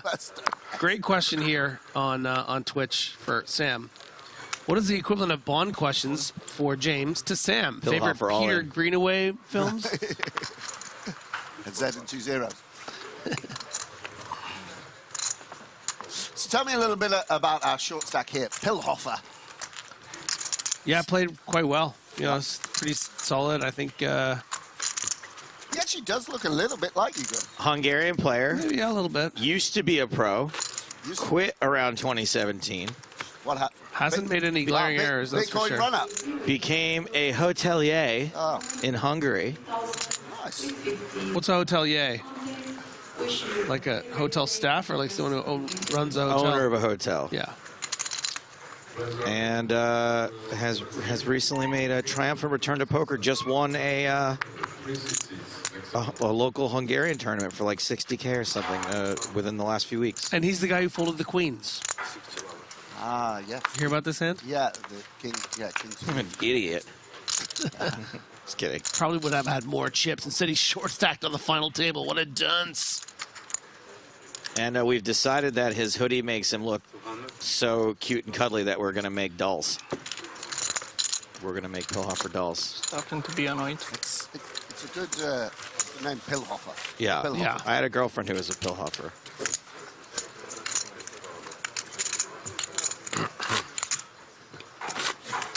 Sam's trying not to laugh. It's just because he believes you. I'm not lying. This man's exploits. It's just what a memoir it's going to be. Outrageous. Oh, it's going to be Yeah. incredible. It's just mouse guards volumes are going to shrivel up. It's going to be twice as The long. Decalogue. And yeah, much more. And this. I don't know if you guys heard Pillhofer on the last hand said he's starting to get annoyed. It can be quite frustrating watching those chips slowly drizzle away. And yeah, Sakuchi's not going to fold threes for one bet of one big blind. They're playing with quite almost a little bit of a casual demeanor here. They're acting. It's quite nonchalant, yes. Acting. Yeah. Threes are good. Why didn't you raise? I would be out. Figured he wanted me to raise. Well, if you raise, I You just don't strip. usually live. A little bit of strat chat. I wanted him to raise. It's Super. You didn't want him to raise. Jordan. No, I want him to raise four. No, no, Yeah, raise yeah, four. I'm not calling with these two pairs. But It's funny, of course, you know, it's such a sort of, because making it to a final table, making it this deep in a tournament, you go through a lot of stress, a lot of tension, a lot of hours at the table. You often do end up in this position where you're... I think I choose the only way I survived. If I jam, you call. If you raise, I just jam as well, and you call. Little You call. recap of the action there from Pillhofer Still here. for people that missed that. Well played. All the sliding doors Yeah. that could have happened. He checked 47 million eventualities and only beat Thanos in one of them. Was sliding doors an expression before the Gwyneth Paltrow I don't movie? know. I don't we know. don't know what Yeah. came first. You know what's crazy is the expression bucket list didn't exist until the movie I don't Bucket believe List. that, by the way. I don't believe that. I've heard that. I think that can't be right. Pulp Fiction wasn't a phrase before Pulp Fiction either. That was Yeah, but It bucket. wasn't? Yeah, but nobody says Pulp Fiction. People say bucket list all the time. Unless we're talking about the movie Pulp Fiction. Here we go, guys. Let's go. But you know this. The bucket list was like a 2010 movie No, or something. come on, it existed before that. No, that's the whole thing on the internet. Is that apparently no it didn't. evidence that the There's phrase no existed evidence before the the phrase movie. existed before the Morgan Freeman movie Bucket List, right? Yes. There So it's we showing. go. Oh, Pillhofer finding a way to get it in. Here we go indeed. 2 live cards, Queen Jack. potentially for third place. Tell him. Pass magas. Look. On the screen. Guys, it's an all-in. Pillhofer, yes it is. Pillhofer not in terrible shape here. This is 20 big blinds. Pillhofer's. It is 18 big blinds. Yeah, this is a hell of a flip. A lot of money out there. A lot of money at stake. Flop is King, Jack, 7. Jack for Pilhofer. Clubs also good news for him. 88% chance. So it's going for the prepay. He did that earlier and ended up chopping in a huge spot against Tonka, right? Survived. Oh my gosh, was that against Sait? I think it was. 3 jacks now for Pilhofer. Jack would be. Sait officially drawing dead. Yeah. And oh my gosh. Well, a bit of emotion from Sait. He'll be fine, of course. But ace on the river, completely redundant. 3, 6, 7. So not only does Pilhofer survive, but is quite healthy again. Yeah, I mean, that's very significant. That's a stack that Sait has to be wary of. It's a stack you have a, yeah, let's just say some large, decent amount of utility with. You can 3-bet fold now, you can full raises. It's game on again somewhat.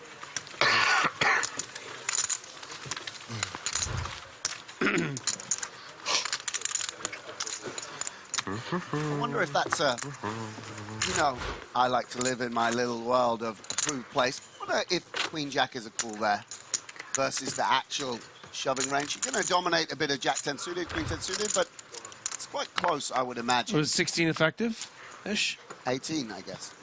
I think... was it a 3.2? 3.675. Pilhofer announcing he's starting to get a little frustrated, obviously. He gave him fair warning. Yes. He's an honest man. I'll let you know, Joe. I'll be like, Joe, fair warning. I'm getting these jokes are beginning to grate. Please tone it down, and if not, I'll slam I'm gonna get it in a little wider. Sure. Sait and Sakuchi this time to the flop. All spade board. No pairs. No immediate draws. 4-bet 300. 2+. And Sait retakes the chip lead. That small pot. Am I right in saying that to some extent, given that, you know, of course, they have a pedigree and a background, it's almost like Sait and 2 recreational, semi-pro, or is Sakuchi doing this for a living, do you think? I don't think he's doing it for a living. And Yeah. it's sort of the things he says at the table, I don't know that he would describe himself as a wreck, but he says wreck things. Like, I did not watch the footage last night, guys. I don't really do that. It's not my thing. It's a bit of a wreck statement to make. 550. I love that, yeah. Well, you'd be at home, all 3 of us, we know Griff would be reviewing the tape if he ever made it. I would be out partying and just spending the money I haven't won yet. Yeah. It's like me. I'm a recreational commentator. I still do rec things. Turn up a little bit late, a little bit unprepared. Right. Like, what's going on? Which tournament are we covering Right. today? Who is this? Yeah.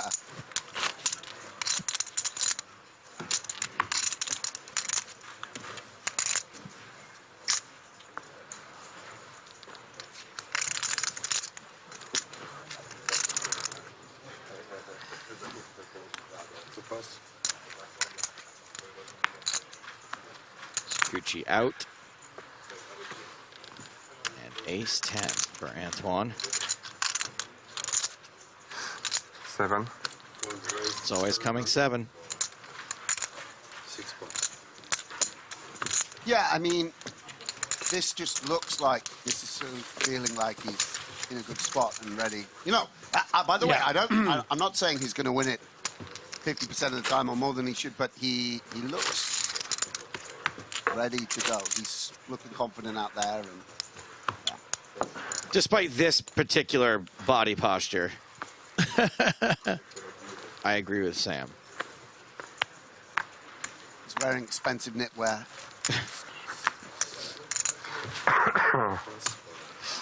6 score. For slamming in the limp. How was your drinks and books place last night, Sam? We didn't get in. Oh, really? Yeah. Was it the place you took me to? Because I forgot it was Saturday night. Like, Oh, so just... of course it's a little place you have to press a buzzer to get a little more. I think I mentioned it before because I've told Hartigan about it, certainly, because this is totally true. They have 2 like screens up, And they only show bond movies round the wow. clock. Yeah. Like, That's great. Yeah. So it's quite nice. You have to sort of, I always try and guess which one it is of the So when you texted me about it, and I started walking. 450. Yeah, but then I was like, it was weird with the map, and like there was like highways going on, and I was a bit under the weather. I'm like, I'm turning back. It's Griffin, is what he's saying. Well, it's a 20-minute walk. I was like, this is good. I'll get a little guy will exercise. read the Lord of the Rings, but if it comes to like navigating 8 windy streets in Prague, he's out. No. When it comes to crossing Las Vegas Boulevard, it can take Griffin up to 45 minutes. Oh my God, that we was like funny. literally left Griffin They at lost me, CVS. yeah. We're like, we're going to lunch across the street, and it took him about 45 minutes to find us. Couldn't figure it out. Yeah, I kind of have some sympathy for that. I've also, like, there's a flyover bridge right the way down. Do I have to walk to there? It's hard to cross American Street. But yeah, so we just stayed up. Yeah, we had a little rotating cast of people coming in and out, like chatting. That was a good night. So you went somewhere else in the area, where that place? No, was? yeah, we went one place and then we came back and Yeah, then we, okay. we sat in the mezzanine. That was good. All right, unraised pot. Queen 6, 7, 6. Ace, 8, deuce, 2 clubs. 250. So Cucci. Yeah, Queen 6 with the Queen of Clubs, I think, is going to be quite a bit too strong for Sait to fold. But like Sam mentioned, not a lot of reason to battle and fight too much between the two chip leaders right now. Maybe it's changed a little bit with that double up as well, but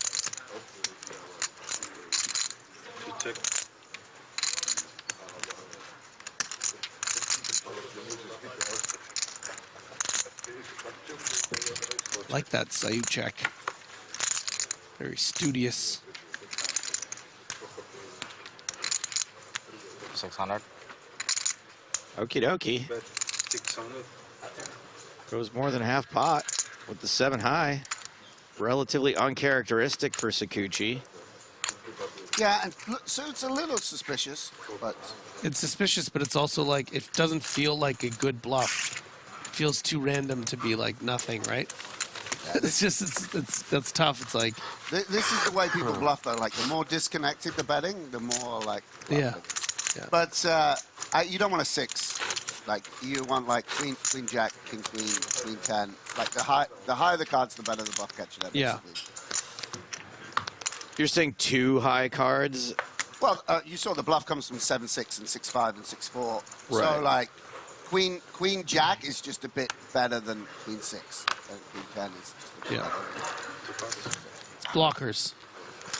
But, I'm sure that's a little bit of... Well, you guys know how I feel about blockers.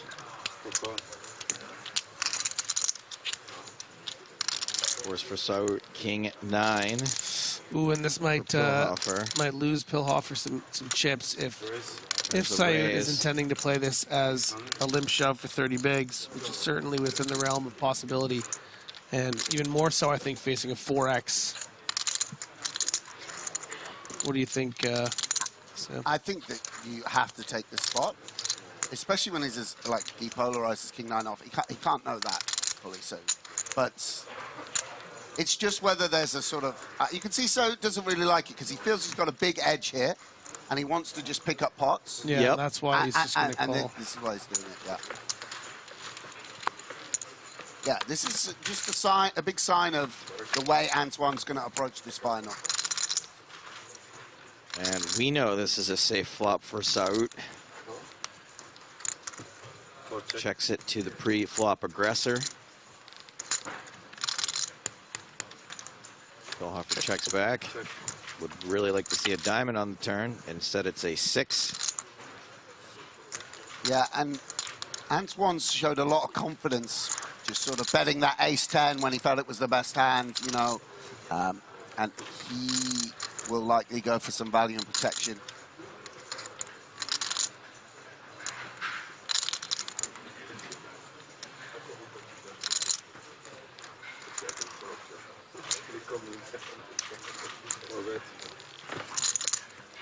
Now Saut takes over the betting. 525,000. Yeah, and plenty of rivers he doesn't want to see. This is very modest sizing and almost sort of kind of exact hand strength. Yeah, wow. Gets the call from the dog, and rivers of 5, not exactly a scare card for pocket fours. Yeah, weird spot for Sodes. I mean, I think one thing you might be hoping is it's like a king 3 or something like this, but he might just block again. You lose the minimum to 9s or whatever hand it happens to be, and you get called by ace high. And I think just suits confidence against Pillhofer, and that. And maybe you get called by king high? Well, I will remains say, to be seen. I will say, I have seen Pillhofer on a river before. You know, try to use that nut blocker. Sure. So I think it's within the realm of possibility that we might see a big raise here. He's got to also, go. You know, but doesn't have a lot of room to do it. So. Yeah, and let's give some credit to Antoine there. You know, a cruder strategy, one I might have gone for, to shove the 4s. Go, you know, it might be results oriented somewhat, but he felt he could go to the streets, and he navigated that pretty successfully. Got his street of value. Nothing ever. It's like. Hey, you did. You went all in and hit the flop. Yeah, yeah. I was up to 30 million. Yeah, Pillhofer slipping again.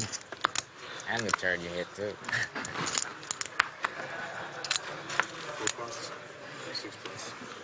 Watch when I have aces. Oh, 8 deuce, double That's down. about as far from aces as it gets.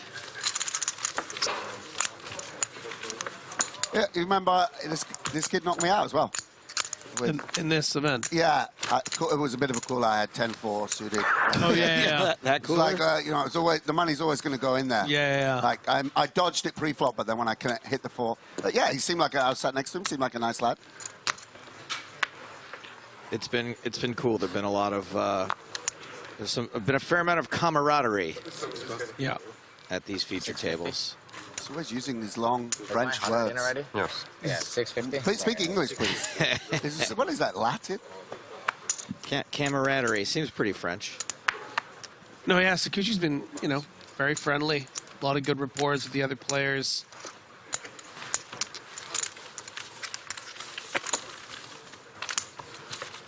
Undersea Monkey says that 10-4 hand played itself, to be fair. Thank you, Undersea Monkey. A little bit of Yeah, solidarity. what was it, under the gun? Defended in the big blind? Yeah, I caught a glimpse of the great Parker Talbot in his underwear just a little while ago, recovering from his yeah. Why was he in his underwear, and where did was it in his room that you saw We're him? all Team Pro. We're very close. You don't know about the it's not like the old days. the live stream? Where we're just But yeah, shame he's not around there. 4 pass, 6 pass.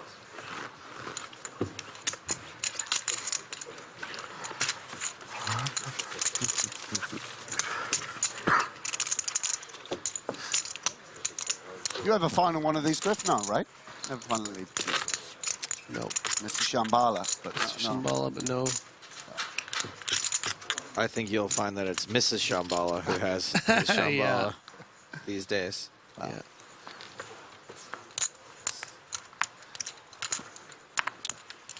Were you there? James was like telling me about that relationship of yours, and I could not remember that person at all. And he had to Google her and show me. That's weird. And I still don't remember. Wow. You had some wild years there. Joe Stapleton just missing. Yeah, what do you mean had? It's not past tense. And here we go. So again, wow, 3x. Just dumps it. And look at Anton really playing very confidently. I mean, let me be perfectly clear. No one has played more linearly, like pre-flop, than Sakuchi in the history of a chip leader in the EPT. Yeah. Like, he has not been 3-betting light. Like, it's very, like, if he's 3-betting there, it's because he has a better ace than you or a big pair. And So it's just like, I'll just wait to find out what he has later when he's... There's not a lot of guesswork with Yeah, Sakuchi, yeah. no.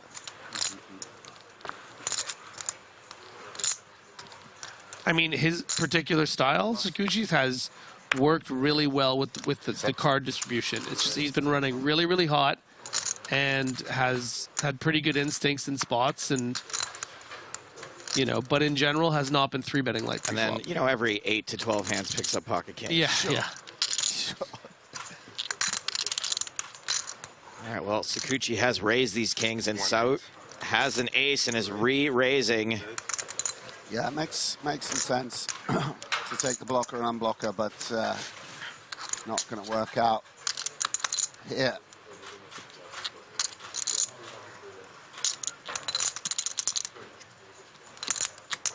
And yeah, and playing this and jams. Wow.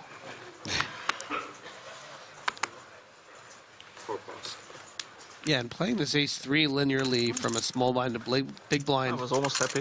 Let you guys go. I think is also a reflection of the fact that Seit is aware that Sakuchi's going to play pretty honestly, you know?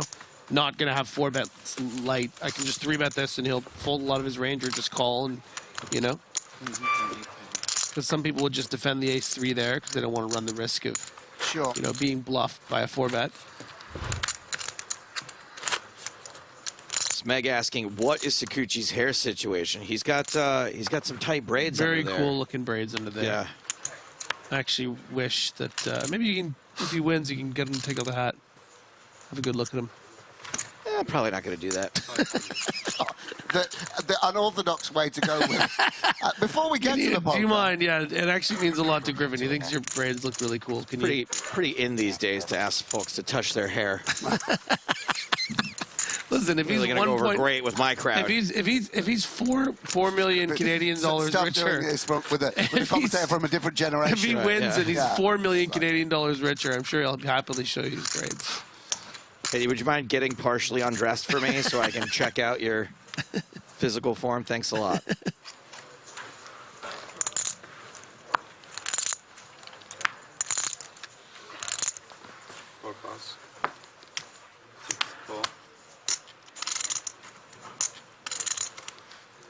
Sakuchi now gotten all the way up to almost 20 million. It really feels like he is a man of destiny in this tournament. I said that when he knocked me out.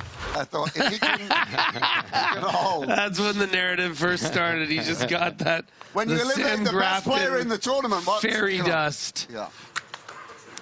It's like when Schwarzenegger winks at The Rock at the beginning of the rundown. He's just like, good luck. Yeah. Oh, I got to rewatch that movie. Passing the torch to you. Yeah. Just whatever you do, don't do superhero movies. Whoops. Peel off Daniel, showing a little bit of emotion.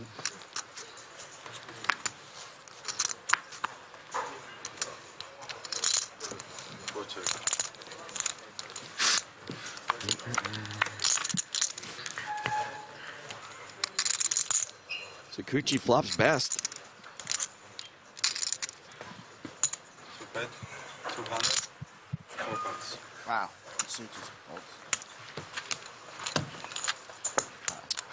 Oh, this is going to upset Griffin. Olo says, speaking of The Rock, I had the chance to watch Black Adam yesterday. Decent flick. Shazam. I just read an article about how The Rock refused to be in Shazam 2, even though he is supposed to be a Shazam villain. Wow. Not big enough. Huh? Doesn't like to be second fiddle. Oh, and he unfollowed the Warner Brothers and the Black Adam account on Instagram. Really? Yeah, because it bombed in the box office, and now he's being all cranky. And we're finding with a lot of people in this world that absolute power corrupts. Absolutely. Yes. And this is, of course, all tied to the fact that now Henry Cavill is no longer Superman because Black Adam failed. Are they rebooting the whole thing again, or what? Yeah, the whole DC universe? Led by James Gunn, yeah. But it's weird because there's 3 movies still to come out of like this, Oh, like really? the remnants There's of a the new Shazam, right? Snyderverse. Yep. All right, here we go. We'll pick up the action here. A pair of 8s on the turn for Seit. And that is Flush almost draw. a flush. Yeah, for Pilhofer. All red, as they say in Ocean's 11. 6 points. Pilhofer. Yeah, Pilhofer's ditches it. playing kind of honest in how he looks and how he's approaching things, you know? His emotion is starting to show.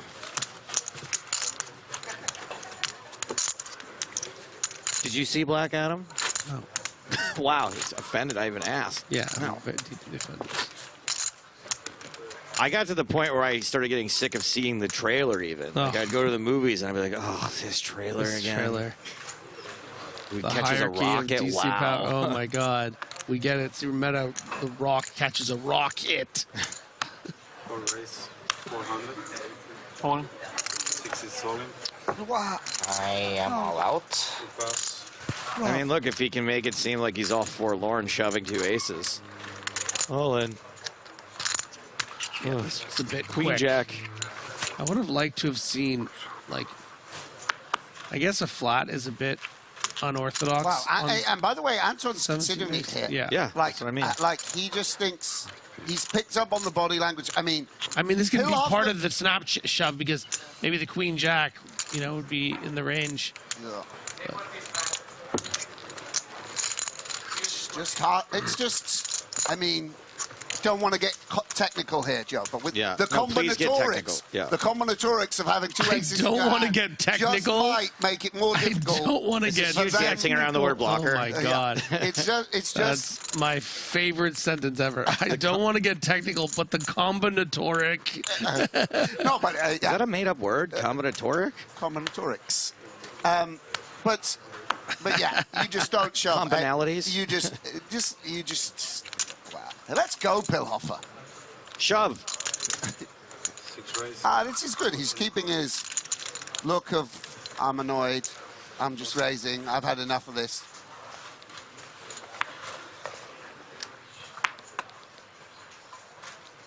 Combinatorics mean a jack is less likely to come on the flop than.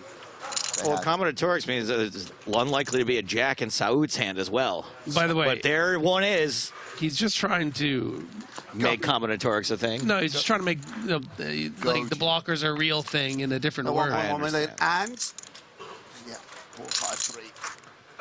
Their tactics are getting more advanced, Joe. PokerStar Strike says combinatorics is a branch of mathematics studying the enumeration, combination, and permutation of sets of elements and their mathematical relations that characterize their properties. That's you could have just asked me. I would have told you. Yeah. 850. 850, the raise.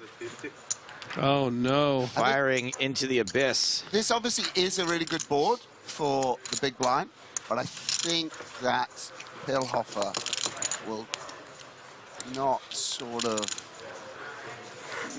He's taking a moment. I mean, not sort of what? Like he's just always shoving here, no? Yeah, that I thought he might just.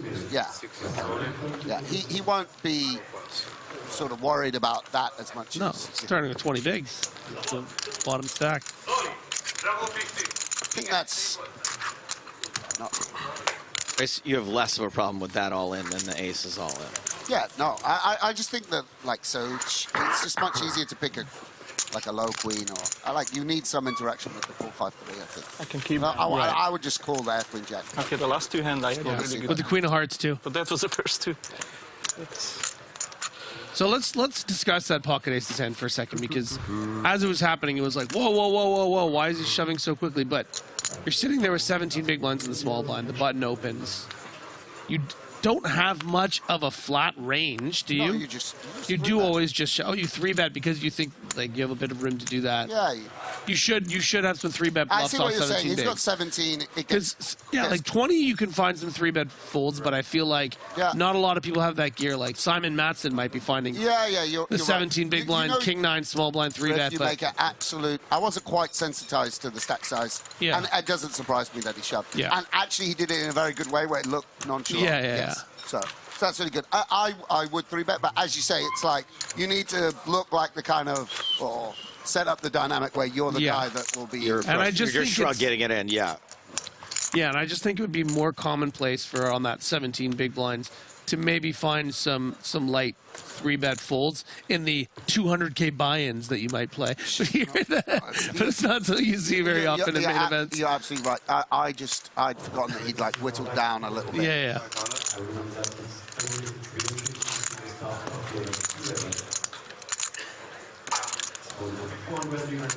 No, I don't want. You don't need to wait. Yeah. Hearing some announcements happening, I think this is going to be the last hand before the break, which is why. Yeah, two quite strong hands to finish the level off. And a boring flop, 7 high, 2 diamonds. Yeah, and so we've seen it's been pretty confident, just going for thin protection here, and we'll do so again with the ace-10. Really piss. No, don't fold, bro. Don't fold king queen now, please. That hurts me a little. I know, me a little. yeah, I know. So is going to win the last hand of the first session. 45-minute levels from here on out. So we played 2 levels in that session as the Threads Up poker here goes on break. Here are the chip counts. Istvan Pilhofer still treading water, just over 20 big blinds. Antoine Saout with 50 bigs. A bit of distance between him and Sakuchi at this point. I was expecting things to be a little bit closer between them. When we get back, blinds at 125,000, 250,000 with a 250,000 big blind ante. I'm loving the amount here for Jordan, right? Just a clean 20 million. Yeah. Or they're starting to round up or round down there at the chip counters. Everyone guaranteed nearly $500,000 at this point. 470,000 for third, 650 plus for second, and over €1 million for first. All that money still yet to be played for.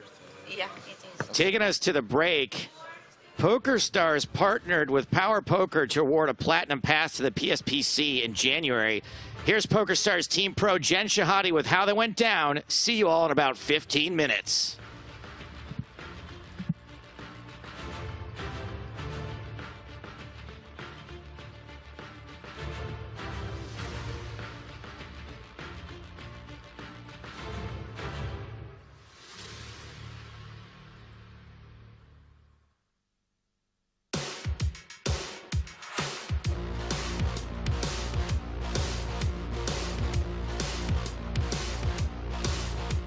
PokerStars and Poker Power teamed up for a ladies boot camp that culminated here in Prague with a platinum pass going to the winner. Concept was to take women who were relatively new to the game and really build them up from scratch with intensive lessons and then this incredible opportunity. And let me tell you, they really stepped up.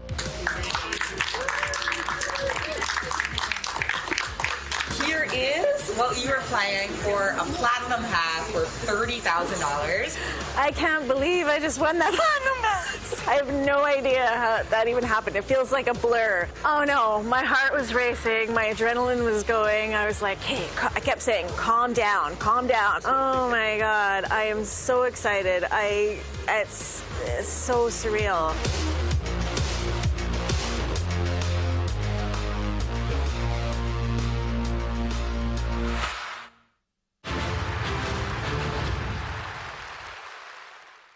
I started playing more online, consuming a lot more poker content, and then eventually had the crazy idea of starting up a stream and a YouTube channel myself.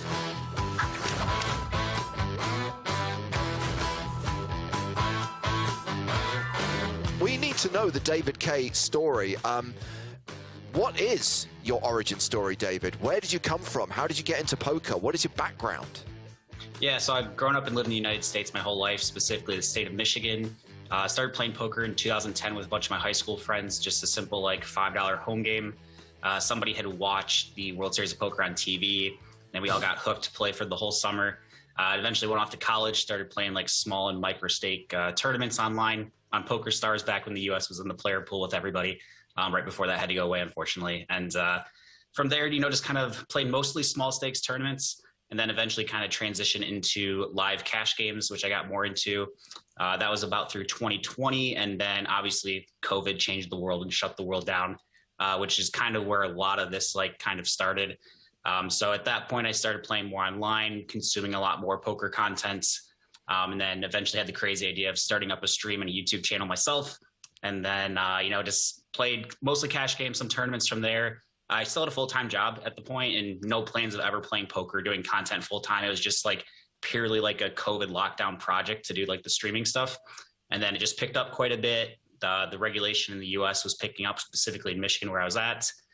And then probably like 13, 14 months later, I decided to go full-time with poker and content. And then a little over a year later, here we are, officially signing with PokerStars, which is truly a dream come true. It's really exciting. I mean, that's obviously an incredible synopsis of many years. So let's just go back and pick out some of the key story points. Good call. When you say you transitioned into live cash games, forgive me for not really knowing about the live poker scene in most parts of America. Is that still in Michigan, or do you have to go kind of further afield to play live poker? It's still in Michigan. We don't have necessarily like the high stakes cash games for live. So there's a lot of like 1-2 or 2-5. So like the biggest cash game you could play is usually about $1,000 buy-in. For the most part, if you want to play like bigger stakes than that, there's a few places across the country for live poker, but Michigan's not really one of them for that. But it worked well for what I was doing at the time. Again, I was just playing for fun as a hobby. I took it serious, but obviously not like at a professional level. So it's not like I should be playing like high stakes at that point. But it was enough to, have me have like a really good hobby, make some side income on the side, and, just a overall great thing to do in my free time. What was it that you left behind when you decided to go to full-time streaming? Yeah, so for the 5 years previously, I'd worked in data.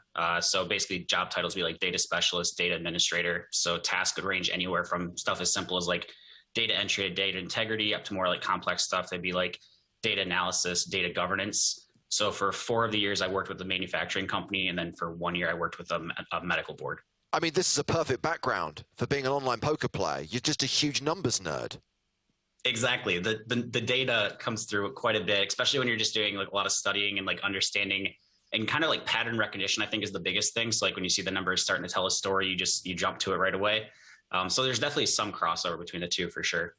Sounds like Severance when you say pattern recognition, where you're just like, oh yeah, the numbers will look scary to you, and you have to remove them.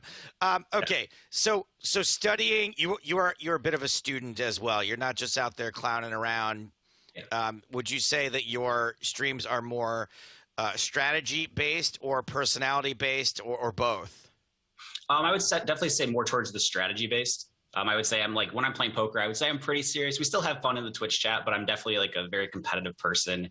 And although I'm definitely not a perfect poker player, I try my best to do as good as I can. And, I do take the game very seriously and try to do the best. So I would say it's very strategy based, but, we like to have a laugh. A big thing on our stream is everybody loves to slow roll me. So that's a huge thing we like to do. And then, I get to slow roll some friends to stream back if they give me the green light. So, most of it's pretty serious strategy stuff, but we do like to have some fun as well. A couple of key questions to kind of get a sense of the state of things right now. We'll talk about poker in America in just a moment. Let's talk about the state of Twitch poker. And a lot of people are drawing attention to the broadcast that Lex did recently, where he talked very openly about how his relationship with Twitch has changed, his attitude toward Twitch has changed. Do you think, based on what he was saying there, that poker on Twitch has a future?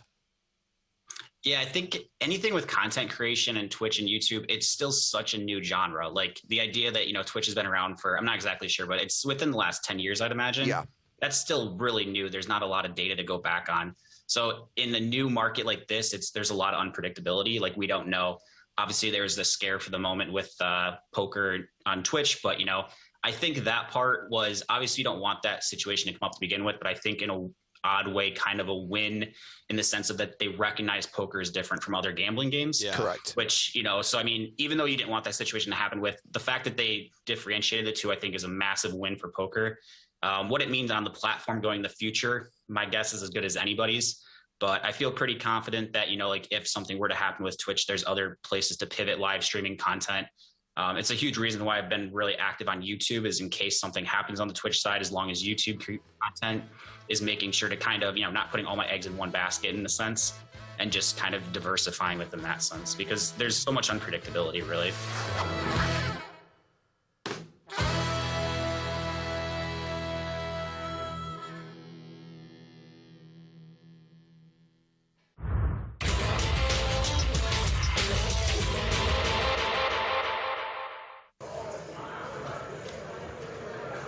Pocket fours under the gun. He raises to 45,000. Finger and Trinovsky are folded. Seidel's on the button, and we haven't seen his hole cards. Come on, Seidel. Grow a beard. Also show us your hole cards. Well, whatever he has, he thinks it's worth a call on the button. Martin Jakobsen in the big blind has ace-7 offsuit. You've probably got no choice but to defend a medium ace here, even though you can't love it. He calls as well. We're going three-way to the flop.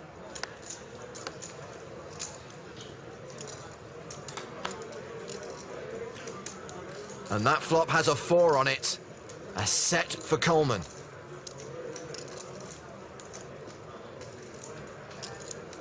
What's Martin doing? He should be checking here. This is bad timing. He leads the flop for 77,000. I like a flat call here from Coleman because I think Martin's donk leading this flop with a bad hand way more often than a good one. So if Dan raises, he probably gets 2 folds way too often, which you don't want. You want Martin to keep bluffing.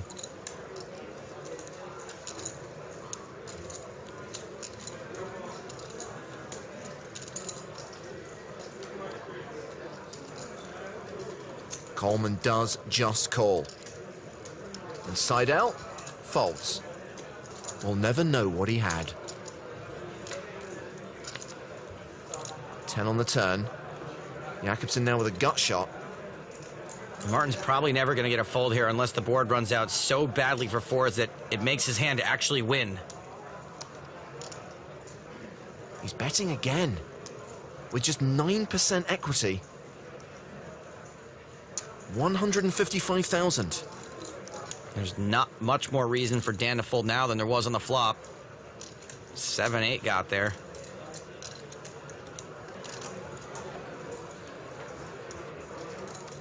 Once again, Coleman just calls. 627,000 in the middle. 1 card to come. And that card is a king. A set of 4s are good. Yeah, I don't think Dan's ever folding. Hopefully Martin just gives up.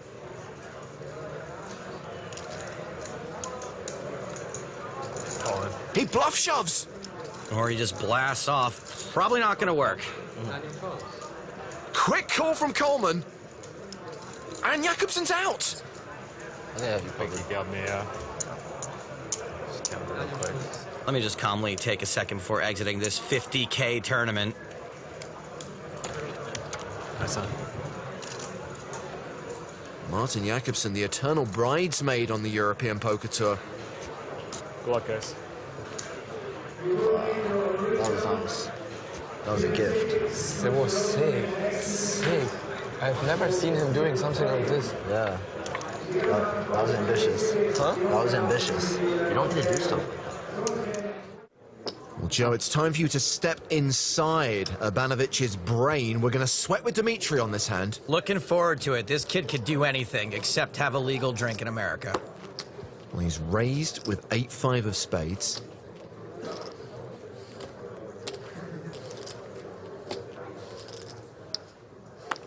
Gilles is counting out a raise. He makes it 575,000. Urbanovic is not folding. He's Polish, he's no fish, and he's in position. Couldn't make it work for suited. That's a call. So 1.17 million in the pot already. The flop is King, Jack 8 with 2 spades. Bottom pair and a flush draw for Urbanovic. I mean, you really can't ask for a better flop than that. I think he almost smiled even.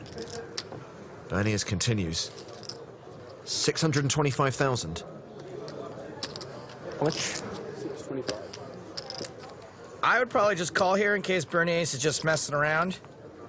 If you do anything more than that, you can get away from it. That's a raise to 1.475 million. Is this a raise with the intention of folding if Bernier shoves? I doubt it. I think if he does have it, we're going to see it go in here, and if that happens, we are probably behind. What do you think, Sven?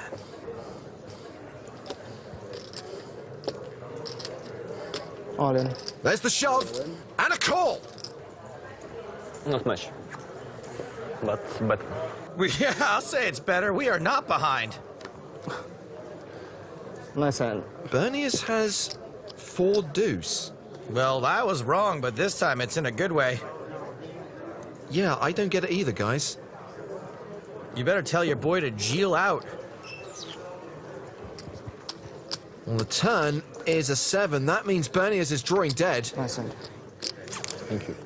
Abanovic doubles up and reclaims the chip lead. I think Bernier's lack of experience is starting to show. Come on, 4 deuce.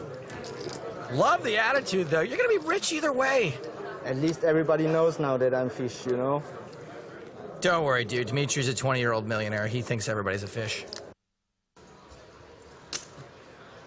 Makes it 64,000 to play. He has ace deuce off suit. Vanessa Selbst has 7-5 suited. This would be an awfully light call, so I think typically if Vanessa's playing this hand, she's 3-betting it. No, she's calling. String calling. Siva folds the button. Gruesome in the small blind will also pass. Antonio gives up the big blind. We're off to the flop. And it's Jack 4 deuce with 2 clubs. Pretty good flop for Doc. Pairs his kicker, has the backdoor flush draw, got the wheel draw. He continues for 84,000. Now Vanessa's gonna go for the raise when she's missed completely. Interesting. 233,000 total. Presumably because she just called last time before the flop with a huge hand. Hey Miranda, this is what it looks like when your fiance punts. Doc is going nowhere. He calls the raise. And with 659,000 in the middle, we're off to the turn, which is the queen of clubs. Sands now with the nut flush draw to go with his pair, albeit bottom pair. Such a good card for Doc, and subsequently a terrible one for Vanessa to continue her bluff. Sands has checked to her. Oh boy, it's 4th and 25, and Vanessa is bringing in the kicker. She bets 347,000 with absolutely nothing. Now, don't get me wrong, this is a heck of a stone bluff. Unfortunately, Doc's got a hand that just always has massive equity against Vanessa's range. A lot of the time, she's going to be monkeying around, and worst case scenario, he's never drawing dead. He calls the bet. The pot is now over 1.35 million. Vanessa is the effective stack. She has 1.1 million behind. And she's going to have to empty the clip on the river, and even that might not work. Did I say might not work? I meant definitely won't work. Yes, she's paired her 5, but it's the 5 of clubs. The stone cold nuts for Doc Sands, and he checks it. She can empty the clip all she wants. She is firing blanks. Better just throw down your guns and come out with your hands up. I'm all in. Call. She bluff shoves the river. You're good. Snap. The nuts are good. Just nothing. Nice hand. Yeah, ace jack with ace clubs. Vanessa Selbst is out. Again. Wicked good check by Sands on the end. And Vanessa misses the money by just 2 spots. He checked and she just shifted. That's going to look worse on TV than it actually was. So close to the final table, yet so far.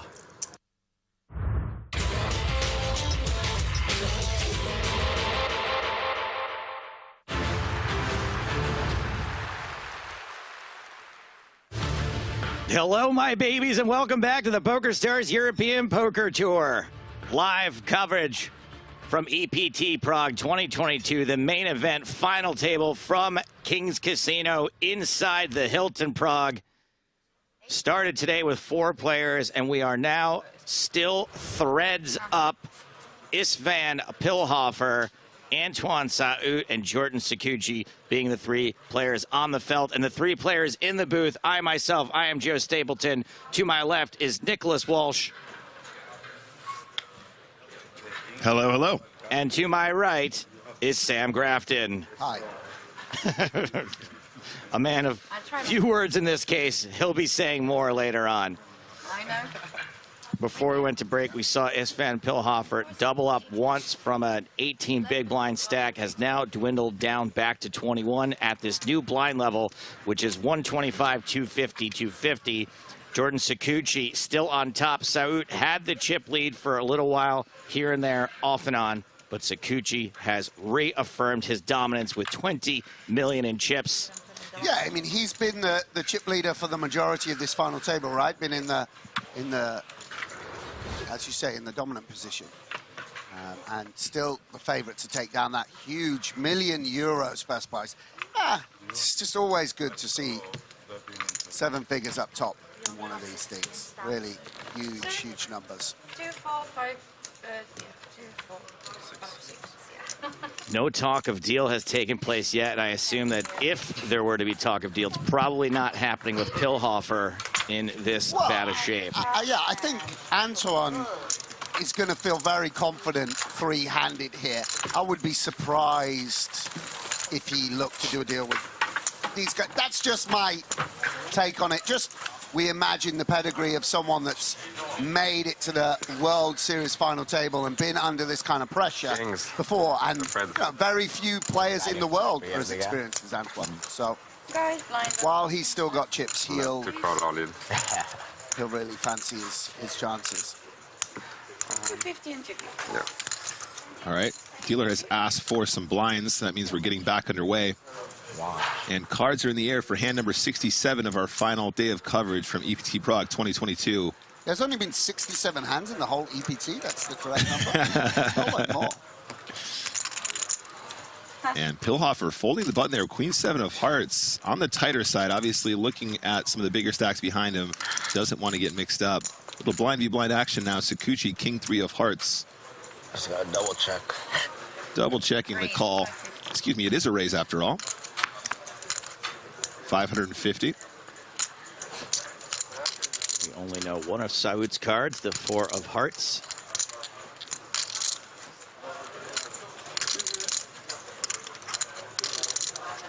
Does appear to have 1.7. a decision. Raise 1.7. I feel like it's the ace of clubs. Huh. And Saud picks up a very nice pot right off the bat, adding more than $500,000 to his stack.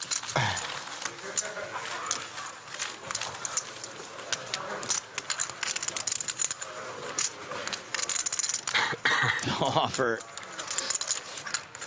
still seems a bit dejected with his run of cards so far today. Yeah, it's just important you remember where you are. This is a great situation to be in. Three-handed. You know, so many times you see the short stack rise to the ascendancy and take this title. Yeah. Yeah, he shouldn't be dejected at all.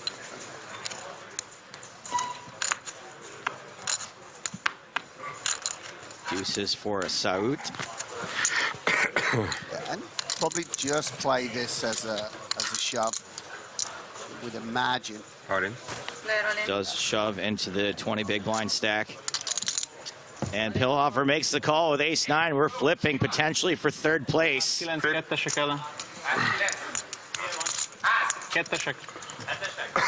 Huge moment for Pilhofer here. Absolutely a shove every time for Saud. Absolutely a call every time for ace-9. Pretty standard spot, blind v blind, three-handed. Like soccer versus football. One of these two things has a slight mathematical advantage. That's right.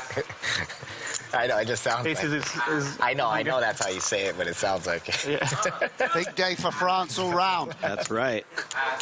I'm glad Sakuchi's just as immature as I am hearing people yell ass. I love it, it's funny.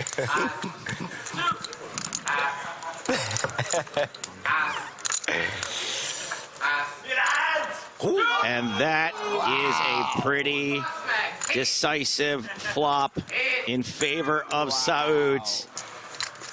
Pilhofer, if you ran this 100 times, would only win it 3 of them. 8 or 7? There's a 7. Okay.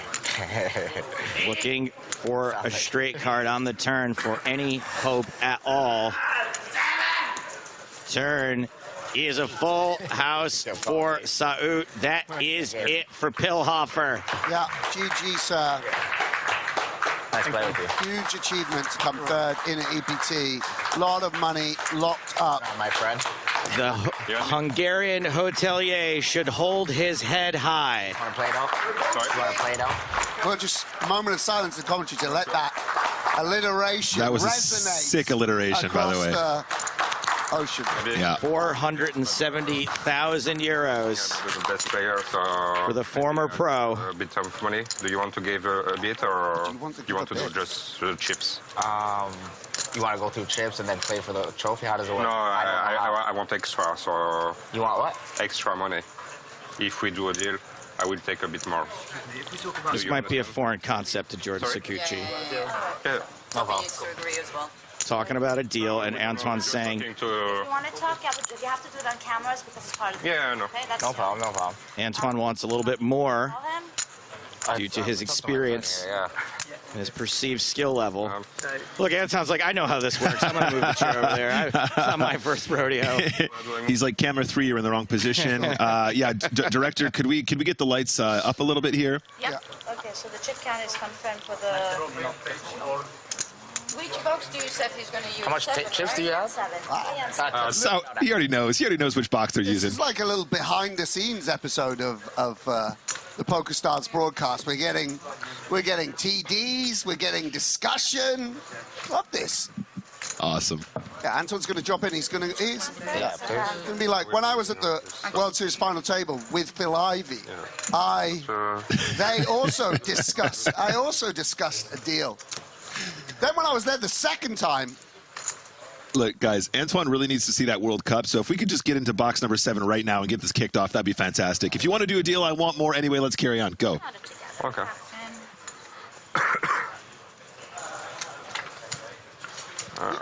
I take this and you take this tab. Just to provide some context for viewers, I'm sure people know, this isn't a completely unorthodox position that Antoine's taking. You know, if you do perceive that you have a skill edge, you are the better player in a heads-up spot, it's not ridiculous to ask for a small amount of money. Sure. You know, which would be in the region of 1%, 2%. It's not, you know, Antoine isn't going to be saying, I would like 10% more. Edges, even against a weaker player, are very small. But he would, you know, rather than the exact worth of his chip stack, he would want Jordan to give up a little bit amount of money. And of course, they do have to continue playing no matter what for an amount of money, just because of the prestige, the heritage of the EPT. You know, we to some extent insist on them continuing to play for some money. Yeah, absolutely. Absolutely must play for that trophy, guys. Take a look at the chip stacks there. And, of course, the payouts now as well. 1.054 million for first place. They are going to talk about a deal now. They are going to have that conversation. I always enjoy this part, Sam. We actually had a really, really good... we had amazing coverage from Barcelona when they did that hilarious deal talk with Antonio... what was his first name? Ben Donnelly's first name? Giuliano, thank you. I was saying Antonio. Giuliano. That's what I'm saying is basically I get brought out whenever there's kind of like a random fact from the EPT archives that needs to be tabled. I remember it well.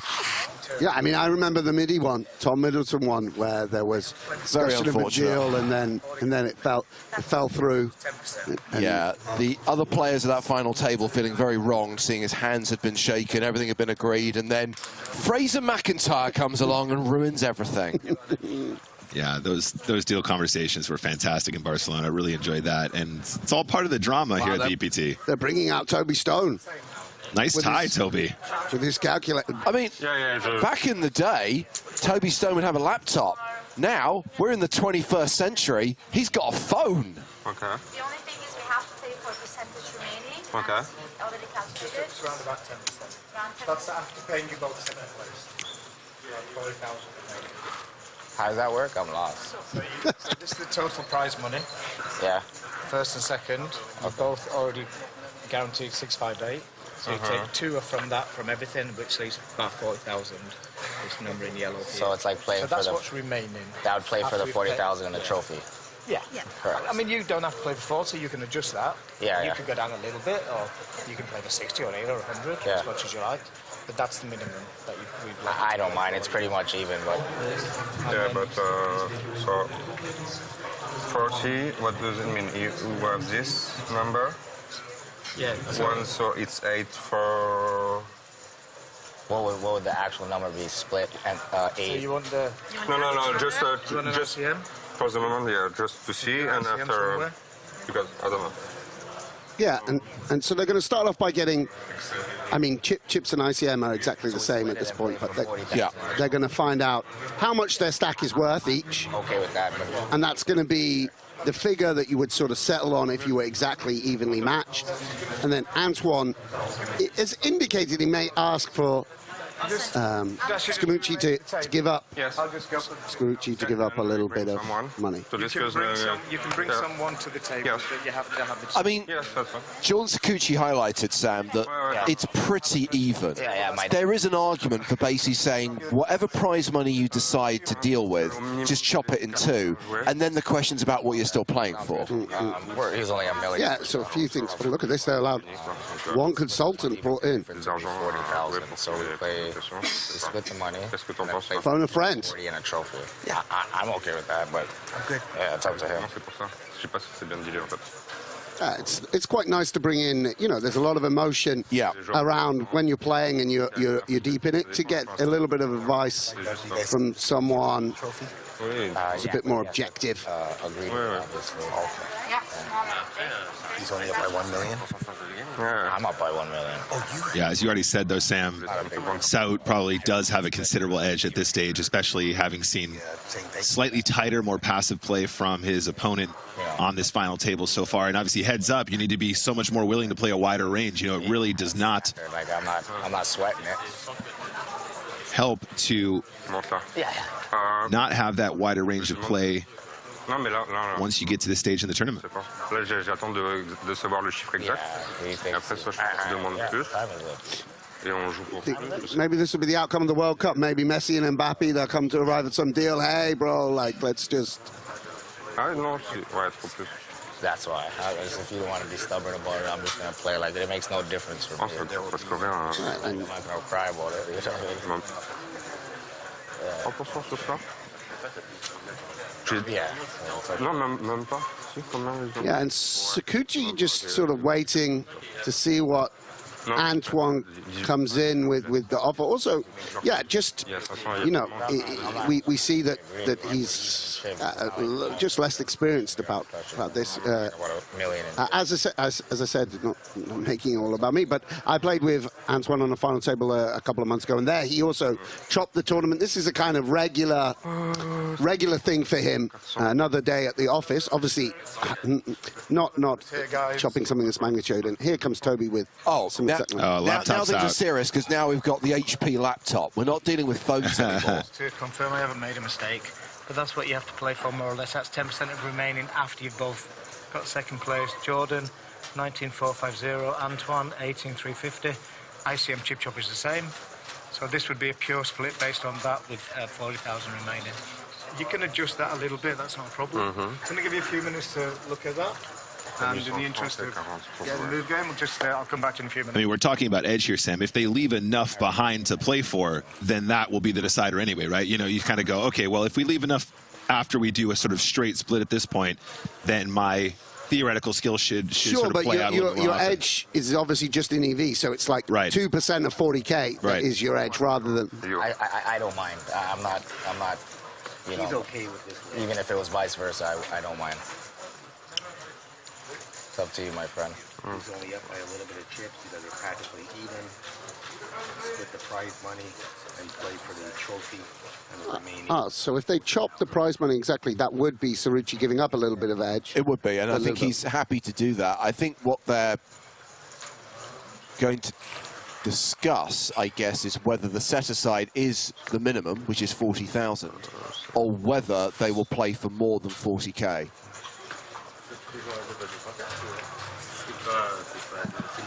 C'est ce que je réfléchis, ou 150. Là, il y a déjà 70, si on prend genre 800 chacun, ça ferait 73 à jouer.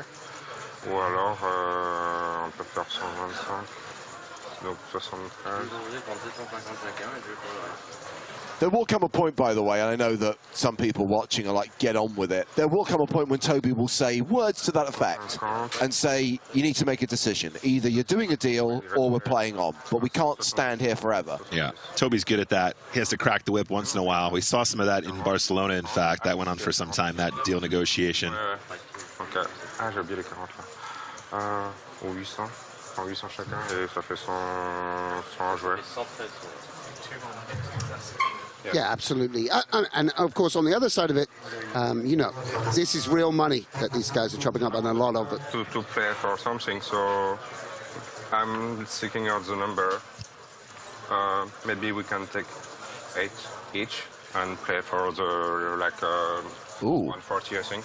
There you go. If that's what you want to do, that's fine. 8 each and play for 140 instead of this? Yes. 70. I think it's going to be about 112, 100. Well, no. So they're saying lock up 800k each. 73. And then they're going to be playing for like near enough 3 times the minimum. Yeah. Like 140k, is that what he said? No, Something it's not going to be. There's not 140. It's going to be like close to 112. Okay. Ah, yes, yeah, no, it's, What if yeah, you guys just make it a cool 100,000 play for in the trophy? That way the numbers is very simple. If you want, it makes it easier. I can change that 40,000 to what you want to play for, and then these numbers are going to be correct again. If that makes it easy for you, trying to make the deal, I can just change this to 100,000. Ouais, non, mais après on va le changer, t'inquiète. He's just saying, take all the difference on the balance, 800 each flat, which is okay, and then change this number right here. No, but he's saying 8, 42 plus 70 is 73 and change. Add that to that, so the balance will just. Quite sick to see two guys just chopping up 1.5 million or whatever it is. It's quite an amazing. It's about 1,713,000. Yeah, it's just. I'm kind of dreaming. You obviously become a bit desensitized to the money. You do. Both as a viewer, because we see this quite often, and like those guys in the moment. But it's quite a. I think, you know, Yeah, I mean, these moments in your career, final tabling at EPT, playing for this amount, like it's such a big decision, and you're being forced to make it on a stage and under a time limit. Added to that, and we get 800 each and play for 130, I think it is, or something. If my math is right. What is it? No, it's 170. 30. Oh, yeah, sorry, 110. You're right. My apologies. Loud. It's around about 5 minutes you've had now, so I'm going to pressure you into coming to a decision, if you don't mind.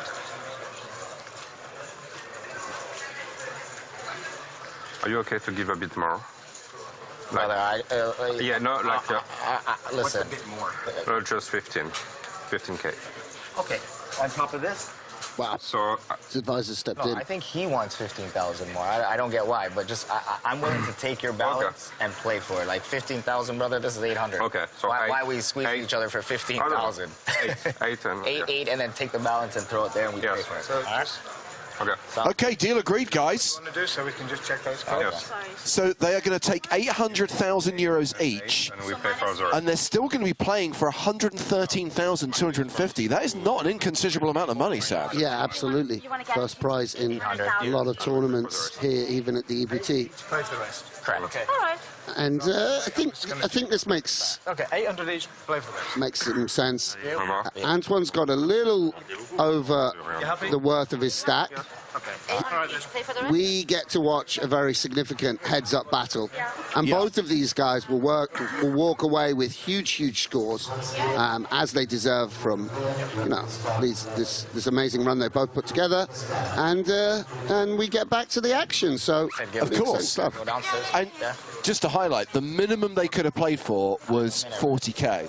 They've decided they're going to play for 113k, so they are still playing for a 6-figure score.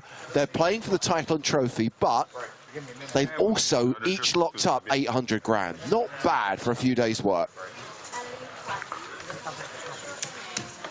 Yeah, and I'm sure Antoine as well. We already highlighted a lot of the performances he's had in his career. I don't necessarily associate him with a major title. Certainly, of course, not won anything as big as EPT Prague. If he wasn't to win, you know, he still had an amazing and will continue to have a remarkable career. But I bet he would love to put a sort of cherry on top of this, you know, 10, 12, 15-year career that he's had with an EPT title. And on the other hand, of course, Jordan, you know, to come over from Canada as an amateur, compete with the best in the world, and fly back home with an EPT title. And, you know, we always love to see amateurs come to a foreign country and claim a big prize. Should be very meaningful to both of them, aside from the significance of another further 110,000. So pray tell, Nicholas, how many micro-stakes grinders are declaring that they would never deal, that they would play for it all, that this has now ruined it? Pretty much 30% of chat has that opinion. I've done the poll. A minimum of 30%. No, this is exciting stuff, as Sam's already explained. I mean, we don't need to impress upon you guys the significance of this heads-up match, despite the fact they've done a deal, still playing for that trophy, and it's just such an important part of, you know, such an important part of these events to play for that trophy and all the prestige that goes with it. It's it really is the cherry on top, as Sam said. Okay, so obviously play held up during those deal negotiations. Now the deal has been agreed. We can play on. Oh, no, Toby's back with another spreadsheet. That's exactly what it is. Sounds good. Right. Just confirming, they are playing for 113,250 euros, having both locked up 800k each.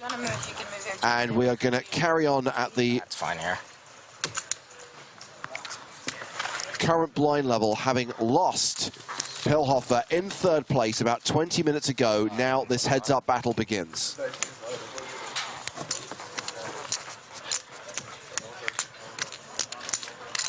Yeah, and pretty deep stacked as well. Obviously, you can get heads-up in a whole variety of circumstances, but there'll be some decent amount of play here, you would imagine. I love that, John on Twitch. They can have a laugh now. I mean, I don't know the last time you played heads up for 100k, but I'd still be taking it relatively serious. Yeah, I mean, of course, some of the tension is released. Yes, just of because, course, of course. You know, during the final, I mean, maybe I just speak for myself, but you kind of avoid thinking about just quite how much money you're playing for, and then when the deal is done, you realize, okay, I've achieved a lot here. 100k, yeah, is indeed a lot of money, though. And of course, that EPT title, I mean, it really is something you always remember about. And Anton going to go on, yeah, calling the race with five deuce. Yeah, makes sense. So ace, ace, 8 on the flop, with so defending with 5 deuce. Sakuchi ahead right now with king high.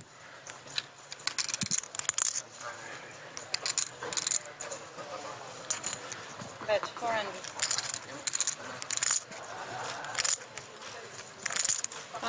A bet and a fold. Sorry. And Sakuchi moves over the 20 million mark. Confirmation of the deal agreed. The advertised payouts were a milli, 658k for the runner-up. Both have locked up 800 grand. Playing for the trophy you can see in the center of your screen, plus 113,250 euros.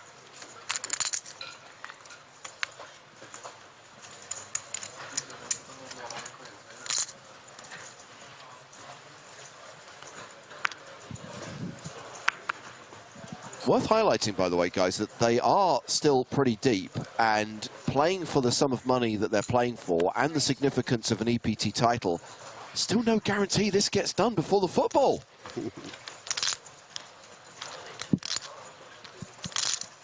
I wonder if Anton will start turbo acting as the impending kickoff approaches. Yeah. So that's it. Too late. I'm blind shoving now. Well, AJ Fig on YouTube has a theory. If Seit wins, France will win the World Cup. If Seit loses, France will lose the World Cup. No pressure then, It's Anton. all or nothing for France. Yes. The Kylian Mbappe and the French team railing this final to see where the momentum is. Absolutely. It will be a big omen. I mean, Imagine you ring up your old friend Antoine. You hadn't heard from him for a while. Hey, buddy, how you doing today? Oh, nice little day. I woke up, had breakfast. They had croissants. I won an EPT main event final, and then France won the World Cup. It was a good day. Yeah, not a day that you'll ever forget, that's for sure. Yeah.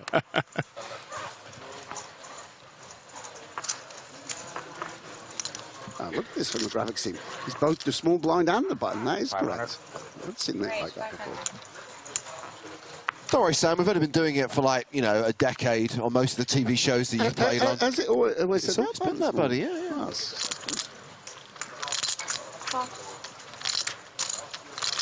Wow, so with some much wider defense here, Sam. So far, we've seen the 5 deuce off, now Jack 3 off. Yeah, I think it's okay. I mean, what are the blinds? It's 200K blind or 250? Was it just a straight min? Yep, straight min. Yeah, I think that makes sense. I mean, what a flop, by the way, for the 10-8 of spades. Sakuchi started off with king-queen. Now a straight flush draw, had pocket kings and got it done pretty quickly. And yeah, we're still at the 125,000, 250,000 blind level, with most of this level still to play. He's going to have to be careful against Antoine. I believe that he opened slightly larger with the king-queen. Just, you know, got to remember he's playing against a very, very astute, you know, live pro.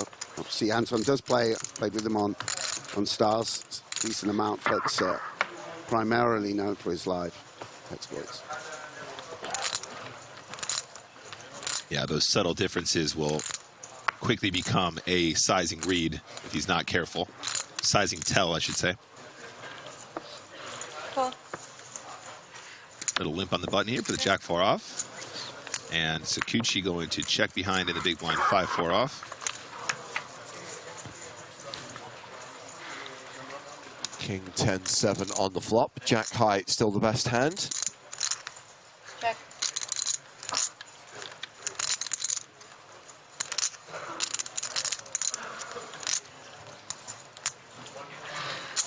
Bet. 350 bucks. Non. C'est quoi, les blindes 500 000. Antoine Suit has a pretty comfortable stack of time bank cards, should he need to go into the tank for any long period of time. Yeah, the action so quick on this final with the characters we had. Everyone acting very, very, very quickly. And it's continued in the heads-up battle.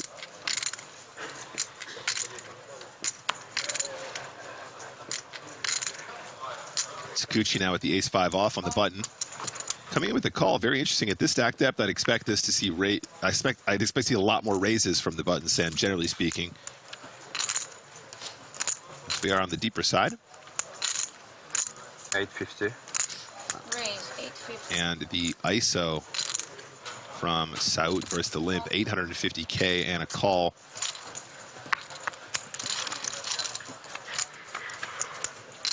Sakuchi with the best hand pre and the best hand post. Pairs his ace. Yeah, Sakuchi having played this hand very unconventionally, Sam, I do expect that we're going to see Saud repping that ace now. Probably not going to put as much ace-X in Sakuchi's limping range at this stage in the tournament, at this effective stack depth. Cool.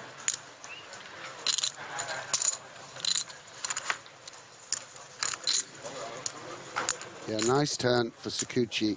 Little bit of extra backup in case for some reason he was beat.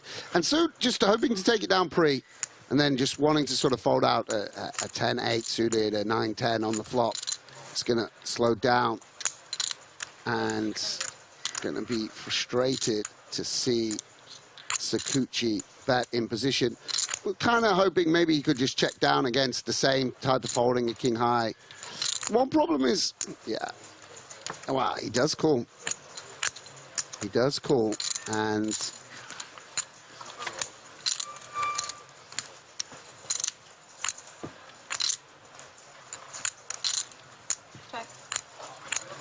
checks it. Sakuchi, really nice from Sakuchi to to have a sense of exactly where he is in the hand. This is, you've got to be a little bit careful about opening out the action to potential check raises for such a small size. But he is correctly value betting. And if Sahut doesn't think that he can value bet at ace or doesn't have, then, you know, not good to have the 7 of hearts in hand, but does he just beat a hand like 6-5 of hearts? Right. Or, exactly, you know, 5-7 of hearts, Jack-9 of hearts. That's why Antoine is having a little think here. Right. I think we just have like 2 kings, let's say, would be, or king 3, just to sort of making those 7-5 suited, 7-9 suited just a little bit more clean, a bit more like, again. But it's a real thought. And Antoine also going to just have a look at his man and make an assessment. It's really conflicting on the river, right, Sam? Because I feel like you are beating the flush draw still, and given the fact he played his hand as a limp pre-flop, he's kind of not repping an ace. He's getting an insane price. Exactly. As well. But then also I was going to say that smaller sizing on the river doesn't scream bluff, doesn't it? It doesn't exactly scream, I've got 6-5 of hearts and I really want to fold. So very, very tricky spot. I totally appreciate why the call was there. And, yeah, fair play. And that's widening. Absolutely. That's a very significant gap all of a sudden, by the way. I know he started as a slight chip favorite, but 24 to 13. Putting some distance between them, and 100 big blinds, a lot of comfort in that stack. And you know, this is. Do you like Chanel? Sorry? Do you like Chanel? You Yes. do? Where is this going? After I want to turn the Chanel store into a hangout, all right? Drink some champagne. Oh dear. Well, let's get back to the strat for a moment. please do. Yeah, I mean, Antoine, which you know, of course, have spoken a lot about his by the way, experience, his confidence, and such like, and but you know, deviated a little bit, raising, you know, a hand which I think a lot of players would be comfortable to just check back. And got himself in a little bit of a pickle. It does show some of the downsides to trying to, you know, walk on water and do unorthodox things. And again, Anton on the wrong end. Wow, very confident to check raise, top pair, without any backup. And Anton will continue with the 4. Not loving it.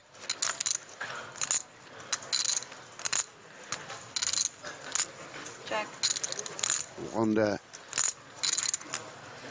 Again, in sort of standard play, you would just check down this 4.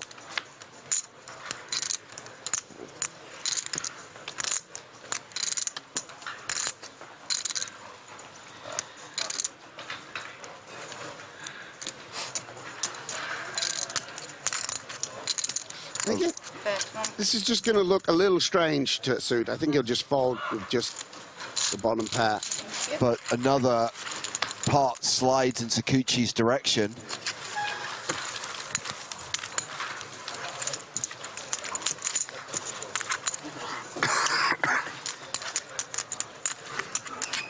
Yeah, and you know, we spoke about edges in heads up. One of the reasons you just can't ever have a big edge is if your opponent makes 2 pair, top pair each and every time. I mean, the variance is just absolutely insane here. I don't think Anton could have won any of these hands. Like, no one's ever folding ace-5 on ace-deuce-deuce-3. No one's folding queen-7 on king-queen-jack-7-4. You know, you're just making the second best hand. It's very, very hard. Yeah, just really hard to get away from some spots when you get heads up, right? You know, otherwise you just get exploited too frequently. When we see these heads up situations, you make a middle pair, your opponent has top pair, you're just doing chips every time, you know, very frequently. And here we go, it continues. Check. Best hand pre-flop, best hand on the flop. Making it look so easy right now. Yeah, and also when you're faced with such, I mean, obviously the ace-5 did go to showdown. When your opponent's raising up and then betting, you think, okay, am I just getting bluffed every hand? And what's going on? But yeah, Sakuchi having it every time. Sakuchi just having a really stellar final table here. Had so many nice spots. And a couple lucky ones go his way as well. And now has better than a 2-1 advantage over Antoine Sot, who's dropped down to 11.4 million. Wow, that really went quickly.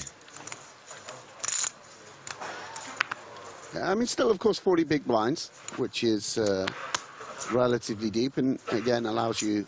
Right, 7+. Snap fold from Jordan. I wonder what he had there.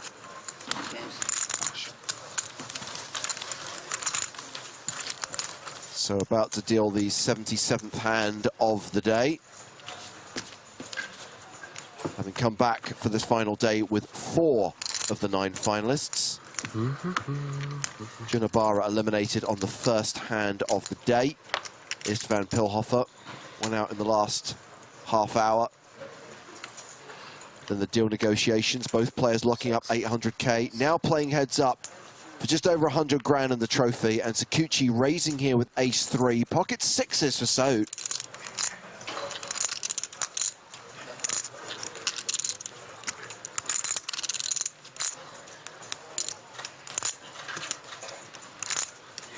Raise 2 million. And Sot re-raises to 2 million.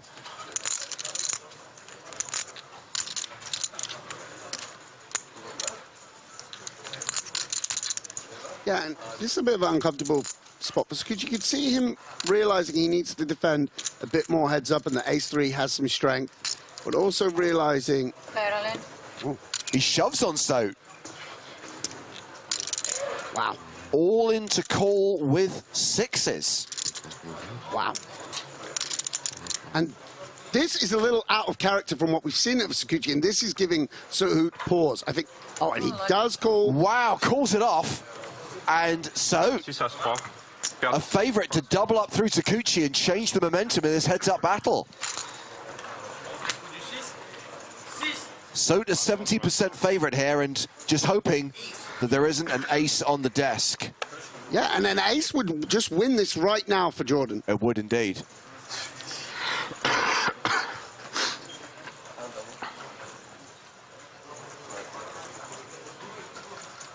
Huge moment for Antoine.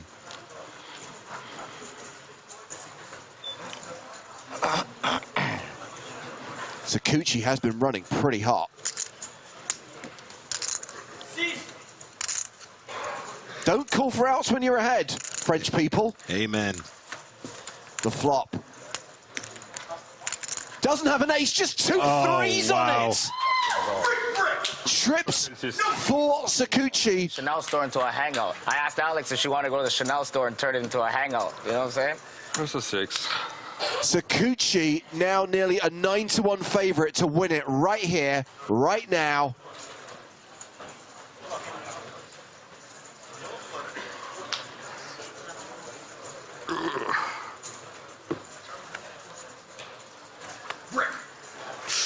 Wow, that looked like it. You need one that's round the other way, Antoine. Needs a 6 on the river, or this record-breaking EPT Prague main event is over, and Jordan Sakuchi is going to lift the trophy.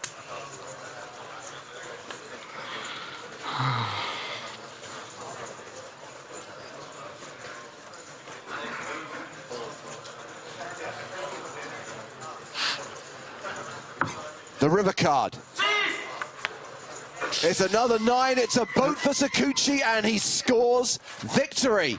Jordan Sakuchi from Canada is the winner of the EPT Prague 2022 main event, winning a total of 913,000 euros, plus the main event trophy. Antoine Sot, by virtue of the deal they agreed heads up, still gets 800k. Another big score for him, another great result in his resume. But another final table, Sam, where he doesn't quite get the win. No, absolutely. There'll be a little bit of disappointment, a little bit of sting for Antoine, who, of course, was, you know, a big part of this final table. But big congratulations to Jordan then. You know, lovely to see essentially an amateur player come out triumphant for a huge score, and an EPT title joins a long list of very worthy champions. Antoine Sot will collect 800k, but yes, A huge score, more than $1 million Canadian dollars, roughly 1.3 million Canadian dollars for Jordan Sikuchi, who is the last EPT main event champion of 2022. Besting a field of 1,267, the biggest field we've ever seen in an EPT Prague main event. Getting some hugs from friends and family there. Big, beaming smile. It's such an amazing feeling to win any title, to hoist a trophy. You know, one of the great things that tournament poker offers, like makes it so popular, and because of this exact feeling, and then to win something with such heritage, such history, and a huge money prize as well connected with it. And also you get an interview from Joe Stapleton. I mean, Merry Christmas. Yeah, I mean, I think we should throw in an extra grand for that, quite frankly. But 913,250 is what Jordan Sikuchi will receive. 800K for Antoine Sote. Istvan Pilhofer cashing out earlier on for 470,500. Gino Barra, as we referenced, out on the first hand of the day, cashing for nearly 362 grand. And of course, let's also salute the other finalists, including Parker Tolbert. Tonka came 6th in Prague back in 2018, went one better this year for his best ever EPT result, 278K, 450. Also, congrats to Luigi Del Terrio, Peter Kalev, Javier Gomez, and Paul Adrian Kaviciu for making the final table. But there can only be one winner. His name is Jordan Sikuchi. It's time to present that man with his trophy. He is down on the floor, on the main stage, with Joe Stapleton. Jordan, I heard that last time you were in Prague, things didn't exactly go very well for you. It seems like things maybe went better this time? Yeah, sure did. Last time wasn't, I had a bad run, but this time it was better. And I have to say, watching you over the last couple of days, you had a very cool, composed demeanor. Didn't really seem to, get involved the same way that all the pros did. Was it as easy as it looked? No, it was a roller coaster, ups and downs. Got lucky a couple of times, but it was good. I enjoyed it. I had fun. That was first. And how about the money? Is that going to make for a little bit more interesting holiday season? Yeah. Just keep grinding, I guess, right? He's going to keep grinding. He just won €1 million. He's going to keep grinding, though. Hey, everybody, let's get a big round of applause for EPT Prague 2022 main event champion Jordan Sikuchi.